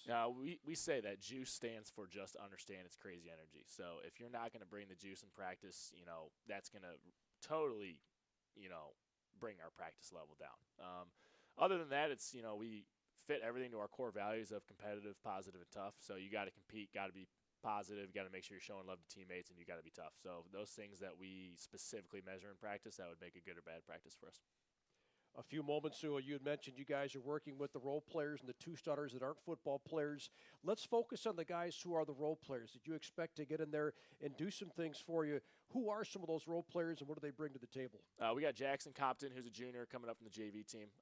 Really good athlete. His shots come along. I'm excited for him this year. Cam Troyer, really, really good 3-point shooter for us. Is coming up from the JV again. And then we have Hayden Stefanchek, which is an interesting one because he's an incoming freshman that will be up with us. He's a super talented player that we're excited for. And then other than that, just Colton Mack coming up from JV, but he'll be a starter for us. And then Luke Rowe, who's a 3-year player for us. It'll be an outstanding player in the SWC this year.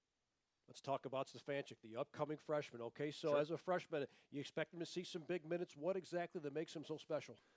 Feel for the game, maturity already, and then overall talent and skill. I mean, the kid has the ball on a string, can shoot the absolute lights out of the gym. Very savvy passer, very unselfish player, fits everything that we do as a program. He's been with us all summer and has continued to grow all fall and fits right in. Well, you listed a number of guys there that are going to be contributors for the team as a whole for that first game once you guys get under your belt. And you may not know how long you'll have the whole team together For right sure. now. But What are your expectations? What are the non-negotiables you want to see that first game? Non-negotiables, I would say our concepts are the non-negotiables: play fast, share the ball, and outwork everybody. Those are our pillars.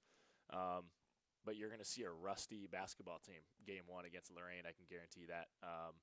We're probably going to have a week and a half to prepare for that game with our full squad, which is a little scary, as a coaching staff. But we'll be ready. We'll work through the problems, the issues, and hopefully be on the right side of that one.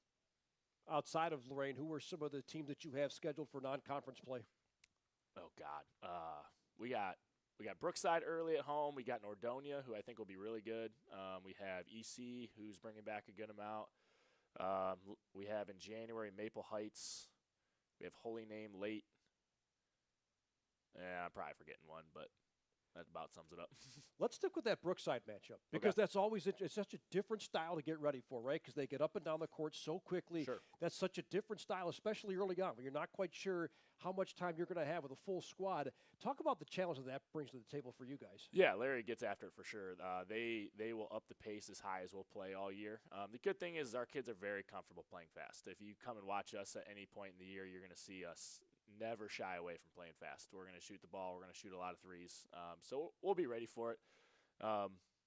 We had an awesome game against them last year at their place. It went down to the wire.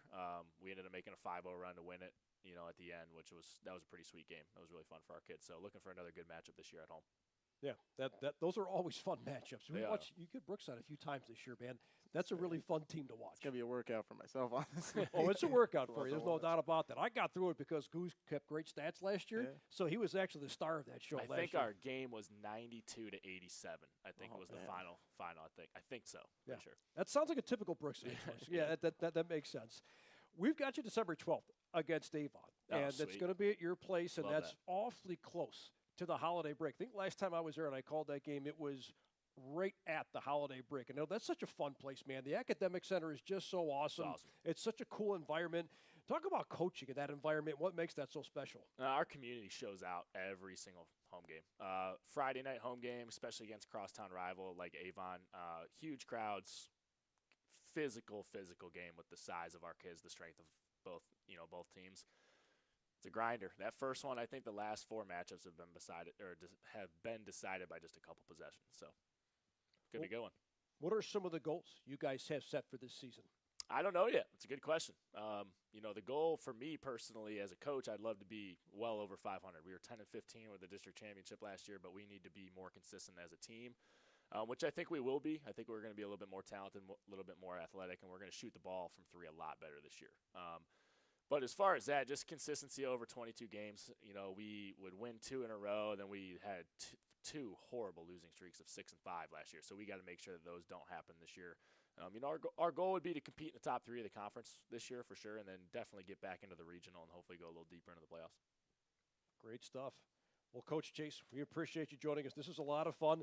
Sounds like there's some really lofty expectations, but that's a good thing. Got to wait to get some football guys back in the mix, and good problem to have. You're kind of hoping that they take care of some business against Anthony Way and then Thailand. For sure. Yeah, absolutely. We love the success they're having. They haven't won 10 games since I think the late 70s. So really excited for their opportunity this Friday. Great stuff. Thanks for joining us, Coach. Yeah, appreciate it. Thanks, guys. Ben Chase, head coach of the North Ridgeville Rangers, joining us here on the Boys Basketball Coaches Preview Show. Well, I'll tell you what, we'll step aside and take a break. And coming up here in just a couple of minutes, I know you caught up with Jim Brabenick, the head coach of the Midview Middies. That is always a lot of fun. We'll get to that in just a little bit because he plays a different style too, man. That zone, it throws everybody for a loop. So we'll get to that in a little bit. All right, let's step aside, take a quick time out, and come back with more right after this. Looking to improve your game? At T3 Performance in Avon, we help athletes of all ages move stronger, train smarter, and play harder. Head to T3Athlete.com or call 440-934-2244. Follow us on Instagram and Facebook at T3. We're building confidence and better athletes. Test, teach, and train like never before. Join us today at T3 Performance. Looking to improve your game? At T3 Performance in Avon, we help athletes of all ages move stronger, train smarter, and play harder. Head to T3Athlete.com or call 440-934-2244. Follow us on Instagram and Facebook at T3. We're building confidence and better athletes. Test, teach, and train like never before. Join us today at T3 Performance.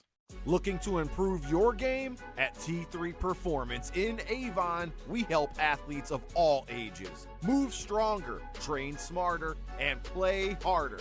Head to T3Athlete. Rounding third, heading home here as we get into the final segment of our boys basketball preview show. Big thanks to everybody here at T3 Performance Center in Avon for hosting us. We've had so much fun here since we got this thing going right around 6 o'clock tonight.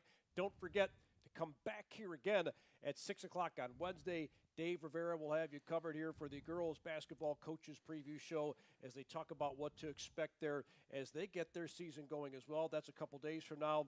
Our show tonight brought to you by TNBA Cleveland West. We have spoken to so many coaches, and I mentioned to you earlier, man, you and Munch have a healthy chunk of the LC8 on WOBL. We got to cover a lot of Brookside games last year. They are an absolute blast. And with that, we bring in Larry Babbicks, the head coach of the Brookside Cardinals, who is far and away now the best-looking bald guy in this room, bar none. Coach, great to see you, my friend. How are you? Awesome, man. Guys, thanks for doing this and having me. Appreciate it. Well, of course, you guys do lose some seniors from last year, had an outstanding group, but I know you guys feel really good about the group that you guys are bringing back. Tell us about this group coming back and who you expect to lead the way. Yeah, we really like our group. This year we won't have any seniors, but junior sophomores. Mason Weckner, he'll be our best player. I mean, he's just he's matured a ton. Mentally, physically, I mean, he can do it all. He's really, really good. Kind of gets out of Nolan's shadow a little bit this year. And, Alex Era is another junior. Ethan Blythe, Noah Muniz, those are our juniors. And then our probably fifth starter will be Zeke Lynn, who came back from Elyria Catholic. So he's a sophomore. And then we'll have Colton Casey, Jacob Holman, and we'll ride with those guys. Danny Freeze is back. He played his freshman year, but then kind of focused on baseball his sophomore year. So he's back. He's a really good shooter for us. We don't have the depth we usually do, but we feel like we got 8 really good players that can contribute. Well, and you mentioned they're not a big senior group or no seniors. So whether it was summer or maybe some of the short practices you've got to see already, what's the dynamic been like with guys kind of vying for leadership roles or trying to kind of lead the way for the team? Yeah, I mean, Mason, I think, is kind of a natural leader, vocally. And, Alex is a little bit more quiet, Ethan, those type of guys. But they're super coachable kids. They're used to winning. They've been around us for 3 years now. This is, obviously going into the third year. And they know what the expectation is. We're the 3-time defending champs. We expect to win it again this year. We've kind of heard the whispers out there. You lost 8, 9 seniors. Marquise, transfers out. But you know what? We got a program, and we just have expectations for our guys, and we know what they can do. And this group can really, really score. And I think honestly, they're probably my best defensive group. We got some size. We got to put it all together, but. It's a group we're really looking forward to coaching. But the scrimmages and stuff, we got to gel. And, once we can get some stuff on film and see what we're doing, it'll give us a little bit better idea as coaches. But we're really, really excited about this group. All night long, we've been hearing from a lot of coaches about depth, right? But they all kind of come back and say, well, ideally 7 or 8 guys. But that's not necessarily how you work. I've seen your teams play before. You do the hockey-type line changes, right? You're 5. You swap 5 for 5 a lot of times. How's that going to work this year? Because you did mention right now you're right around 8 guys. You're still planning to use that same philosophy, right? Well, no, you got to adjust a little bit because I don't know if we have the 9 and 10 this year. So, it might be a little bit more of, you might have 3 guys at the table instead of the 5. But, I think when you reflect back to, some years in the past, I look at some film and I'm like, man, I had some guys on the bench way too long, playing some other guys who deserved it. So I'm kind of thinking, like we're always in really, really good shape because we just run at practice, like not run for punishment. I mean, we play every night for an hour. Like that's the end of practice every night. And they're in great shape. We're on a big floor. And we've told them, like, look, right now we got 8 guys, so you got to be in the best shape of your lives. And if you don't want to come off the floor, you can't take possessions off. So, they're working really, really hard. And again, they're good kids and they're hungry. And I think, there's some doubt. We again, as we were told, or we kind of heard, maybe we're not, who teams are too worried about in our league this year, which is, it is what it is. So we'll find out. Well, and you guys obviously like to dictate pace. In the LC8, though, there's a lot of variety of that. I mean, what is it like going into that each year, trying to figure out that dynamic week to week? Yeah, I mean, we were just going to do what we do because, I think we have, 3 new coaches in our league this year. So, and I honestly, I don't know the guys. Well, I know, Jim Baker pretty well, but, I kind of know his style a little bit. But, Clearview's new, Black River's new.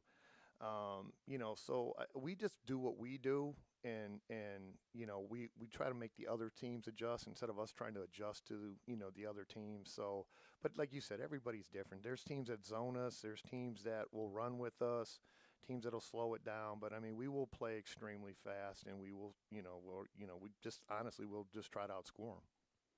I want to talk about the tournament for you guys last year. You talked about the 8 seniors that you lost. You still played some underclassmen in that game, and guys have picked up some big minutes in 2 wildly different scenarios, right? That Norton game, you guys fell behind early, then you shot the lights out in the second quarter, and you blew them out in the second half. And then down in Marlington, well, you guys had a nice lead, and then in the fourth quarter, things kind of came apart just a little bit, still had a chance to win the game at the very end. What are some lessons you think your guys learned along the way of that tournament run? It's just paying attention to details. When you're in a tournament and it's you can go home at any night, a mixed boxed out missed assignment on anything can end your season. And it's like you said, it's the little things honestly that'll end your season. And I give Marlington a ton of credit. We were up 12 at halftime, and they never caved into anything, and they kept fighting, and they were very talented, a lot bigger than we were, but it was a great battle. Obviously we wanted to win because we could have came back home and played over at North Ridgeville against Warrensville Heights, who Marlington, in all honesty, should have beat. Lost to them in overtime. So that was a great experience for our guys, for us. You just learn. But some of that stuff with the tournament now too is you realize you really need to get home court for many reasons, and 2 hours, you're in Alliance, and you're not bringing refs up from Lorain County, so you got guys that ref some Marlington stuff, know how they play, and they don't really know how we play. So that's one of the goals as coaches, honestly, is to get as many home games as you can, and just that familiarity of not getting on a bus for 2 hours, and hosting playoff games. So that'll be a big goal this year, but you got to play wherever you got to play, and you got to hopefully at that time of the year you're playing the best basketball that you can. And I know in that bracket there were some really tough teams. You had told us about that before they even launched the seedings too. Right. You mentioned, look, no matter who we get, it's not going to be a blowout. It's going to be a tough matchup for us, and I think that just adds more fuel to the fire for the group this year, doesn't it? Yeah, because there's nowhere, everybody tries to look at like, we're Division IV. You're not hiding from anybody. There's too many good teams, so you might, if you're really good, you might get a favorable matchup in game 1. But after that, I mean, you're playing somebody just as good, if not better than you. So we'll have our hands full. But there are only we just call it an expectation anymore. We expect to win our league.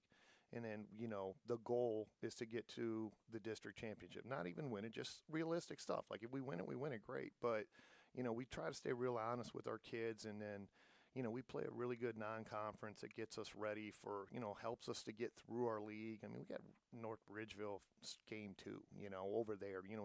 I just don't know anything about Huron. That's who we open up with. So, we play Avon, we play Fairview, we play, Vermilion, and we always have, good rivalry with Open Door. We got some teams, North Olmsted. So we got Bay Village. We got a good for our size school, whatever. We test ourselves, and they do a lot to help us along with our league, because the guys that have been in our league are really, really good coaches. Firelands is always good. Keystone's always good. Columbia's always good. Kurt's the OG of the league. So we like, if he's got, he's always got talent. He got those guys ready to go. So, and that's not knocking the other guys. They're just new coaches. So, we know we got battles every night, but that's what you want to do. You don't want to walk into some game where you're going to win by 30 or something. You want the challenge. I know I do. And again, we just try to stress to our kids, you got to really like hate losing, like more than you guys can enjoy the win. You're high school kids, but like the wins are, doing this 30 years, they're great, but you're moved on. You're already to the next one. The losses you can't ever get over. Like you bring up the Marlington. I'm still not over the Marlington. I don't even think I've watched that film yet, so probably won't. So. Well, you talk about the difficulty of some of those games, especially early on. How many chances, how many scrimmages are you guys looking at before you get into we have 5. So we open up this week with Midview, and then we got a nice connection with Maslin Perry, who was state runner-ups last year. They're coming over the following Thursday, and then we go out to Port Clinton, go over to Amherst with Buckeye, and then we host Rocky River and Fairview. Even though we're playing Fairview, it's the last game of the year, and me and Ryan have a really good relationship, and I love the way they play. They do what we do. They just do it a lot better. So that's always great work for us. And, Mike over at River, they play great defense. They're physical. So we really like our scrimmage because there's no easy ones there, and you just want to get stuff on film and, kind of like expose yourself. Hey, maybe we thought we were good at this, but, we're not yet. So we need to do this better, and maybe some of your concerns, you do things, that lessen the concerns. Geez, I'm telling you, that Fairview scrimmage might be something we have to look at calling. That has to be an absolute blast the way you guys both play. Yeah, no, it's awesome, man. Like I don't know, they beat us in game 1 last year. I think it might have been double overtime or something. It was ridiculous, but the shot making by both of those teams, our kids, their kids was something. And people can say whatever they want about defense, man. You put some pretty decent defense on Fairview, and they're still gonna light you up. So they're the truth, and it's fun to play teams like that. No doubt about it. Well, this has been a blast as always, Coach. I'm a little jealous because you get to call a lot of Brookside games this year. I got to call a ton last year, man. Skills. That's what we'll do. It's a fun style, man. And of course, you get to talk to Coach Babbix as well, which is always wonderful. So, Coach, we appreciate the time as always, man. Yeah. Thanks for joining us. No, thanks again for having me, guys. Appreciate it. All right, Coach. Thank you. Brookside head coach Larry Babbix. He is our final live interview here, as that takes us to the end of the line here in a few moments. I know earlier you got the chance to catch up with Midview head coach Jim Brabenick, and we'll get to that here in just a little bit. But, man, this has been a lot of fun. Yeah, I know I'm a little more prepared than I was coming in, getting to get a breakdown from each of these coaches. So it was definitely a really good time. Yeah, just excited to get going, man, because we're not that far away. Your first one's November 25th. Dave Rivero has you covered on the stream on YouTube here on the Lorain County Sports Network. His first game is Vermilion playing host to Clearview. And then John Guzik and I will have you covered December 3rd. That's a girls' game between Avon and Avon Lake. So we're not that far away from getting started on both the stations and the stream as well. Before you know it, we will be inside freezing our tails off when we go outside. It'll be a lot of fun. Just can't wait to get this whole season started. Well, I think what I look forward to the most is we cover a lot of the map. Obviously, Lorain County is where our specialty is, but we also are following some teams out of the county. We're seeing a lot of girls and boys games, so it's just the variety, I think, that's going to lead to a lot of fun, exciting matchups throughout the year. Yeah, the competition's always fierce. You could sense that with the coaches when they came in here. There's certainly some camaraderie, right? You sense that when those guys were in here, and then the conversation kind of spilled outside, where I kind of wish we had a mic so we could push out there so we can get, some more behind-the-scenes stuff. But it was a lot of fun to see those guys congregate in here and talk to each other. You could tell they're excited to get going, too. Certainly are. All right, well, a lot of people to thank. First and foremost, a big thanks to every coach that joined us. Again, we got going around 6 o'clock tonight. We had a ton of coaches come through here, and we had just about every coach in the county come through and give us a few moments of their time, so we appreciate all of them for that. Our thanks to TNBA Cleveland West for sponsoring this. Big thanks to T3 here in Avon. I can't believe this is my first time being in this facility. I don't know how many times I've driven past this place, whether it be on the highway or to go from my home away from home. Caddy corner here at Crusher Stadium, but what a wonderful facility this is, man. So many cool aspects to it, so many different layers to it. Yeah, I was going to say, and especially the restaurant component, that may have you stop over in the summer a little more often than you did in the past at this facility, but really excited to be out here and can't wait to be out here again Wednesday. Yeah, going to be great.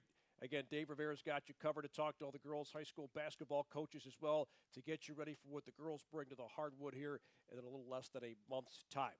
All right, a lot of other people to thank also. Want to thank Dave for putting all this together, man. You know, Dave got the coaches lined up. He kept them coming through here, so big thanks to Dave Rivera for getting us going here and scheduling this tonight. Our thanks to El Capitan, our man Edwin Vereen, behind the scenes doing what he does, getting us on and keeping us on so you could see every last bit of this one.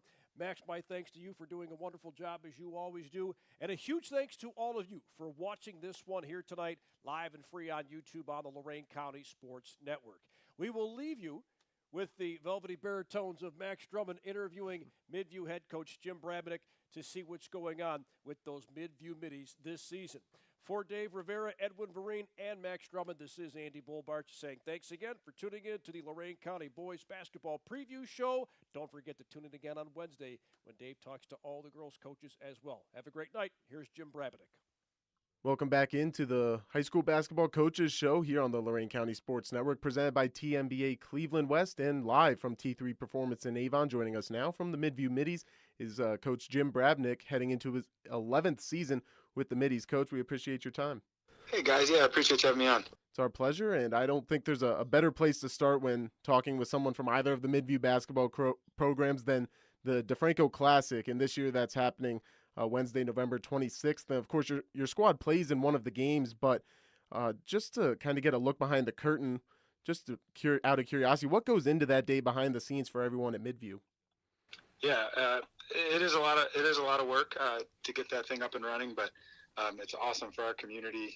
We got a bunch of volunteers that come back and help out. I think we've raised over like $100,000 in scholarships for the kids over the past 25 years, 25th year of it.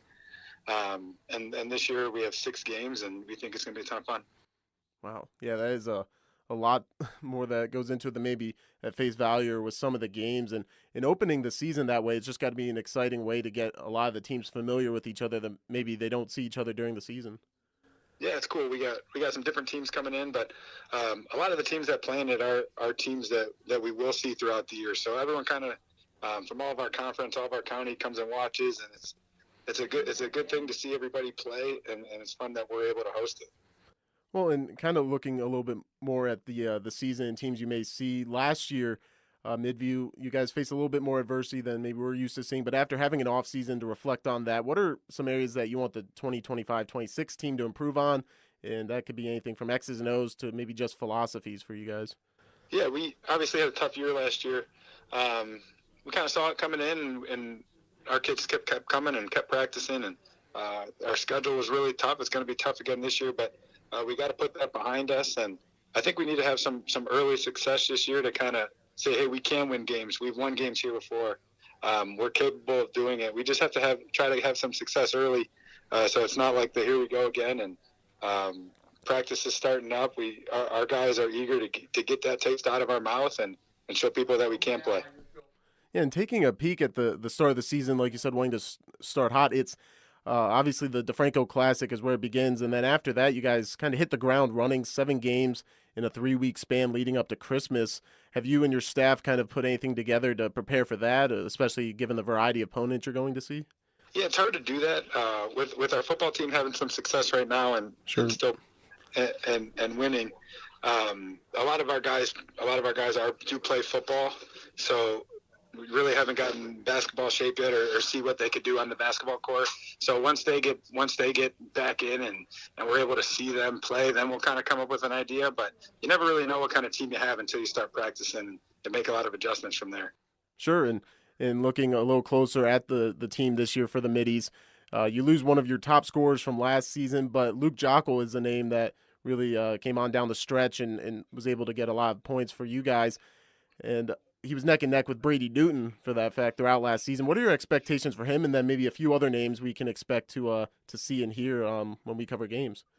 Yeah, Luke stepped up big for us last year. It was kind of unexpected. Beginning of the year, preseason stuff, we had him on the JV team, and he had some really good practices, so we moved him up, and he broke our school record for threes in a single season. But in order for him to take that next step this year, we hope he's able to do a little bit more than kind of sit there and shoot the ball. So hopefully he's able to handle it a lot more for us and be able to get inside and get to the basket. he's a tall, athletic kid, so we could see that. Another guy we have coming back is Brennan Newton. Brennan started for some as a freshman, started for us last year. He's a junior now. He's gotten big and strong, and he's had some success on the football field. But aside from those two, we got Xavier Young, Zaire Young. Those guys had some experience last year. Caleb Kennedy's another senior. And then Chris Payne is also a senior. So we're going to lean on those guys a lot. And we talked a little bit about the strength of schedule from last season, and obviously being in the conference that feels like it's going to be a given each year. What do you think when it comes to your non-conference slate this year, how that can help prepare you for those moments and in those SWC games? Yeah, we play 4 non-conference games before we get into the conference. I think our first conference game is Avon Lake. So, like I just keep saying, I hope we have some success in those games. I think we have to have success in those games in order for when we do get in the league and see all those different challenges. Because top to bottom, I think this is the best the SWC has ever been. So we know every single night we're going to go in and have to play our best game in order to beat them. Well, and I know we won't get a chance to personally see you on our network of channels until the new year, but we're obviously going to be watching from afar and look forward to talking to you again in the near future, Coach. Absolutely. I appreciate you guys having me on. Absolutely. Once again, a big thank you to Coach Jim Brabnick from the Midview Middies for joining us here on the Lorain County Sports Network High School Basketball Coaches Show, presented by TMBA Cleveland West, live from T3 Performance in Avon. We'll be back with more here on YouTube after this.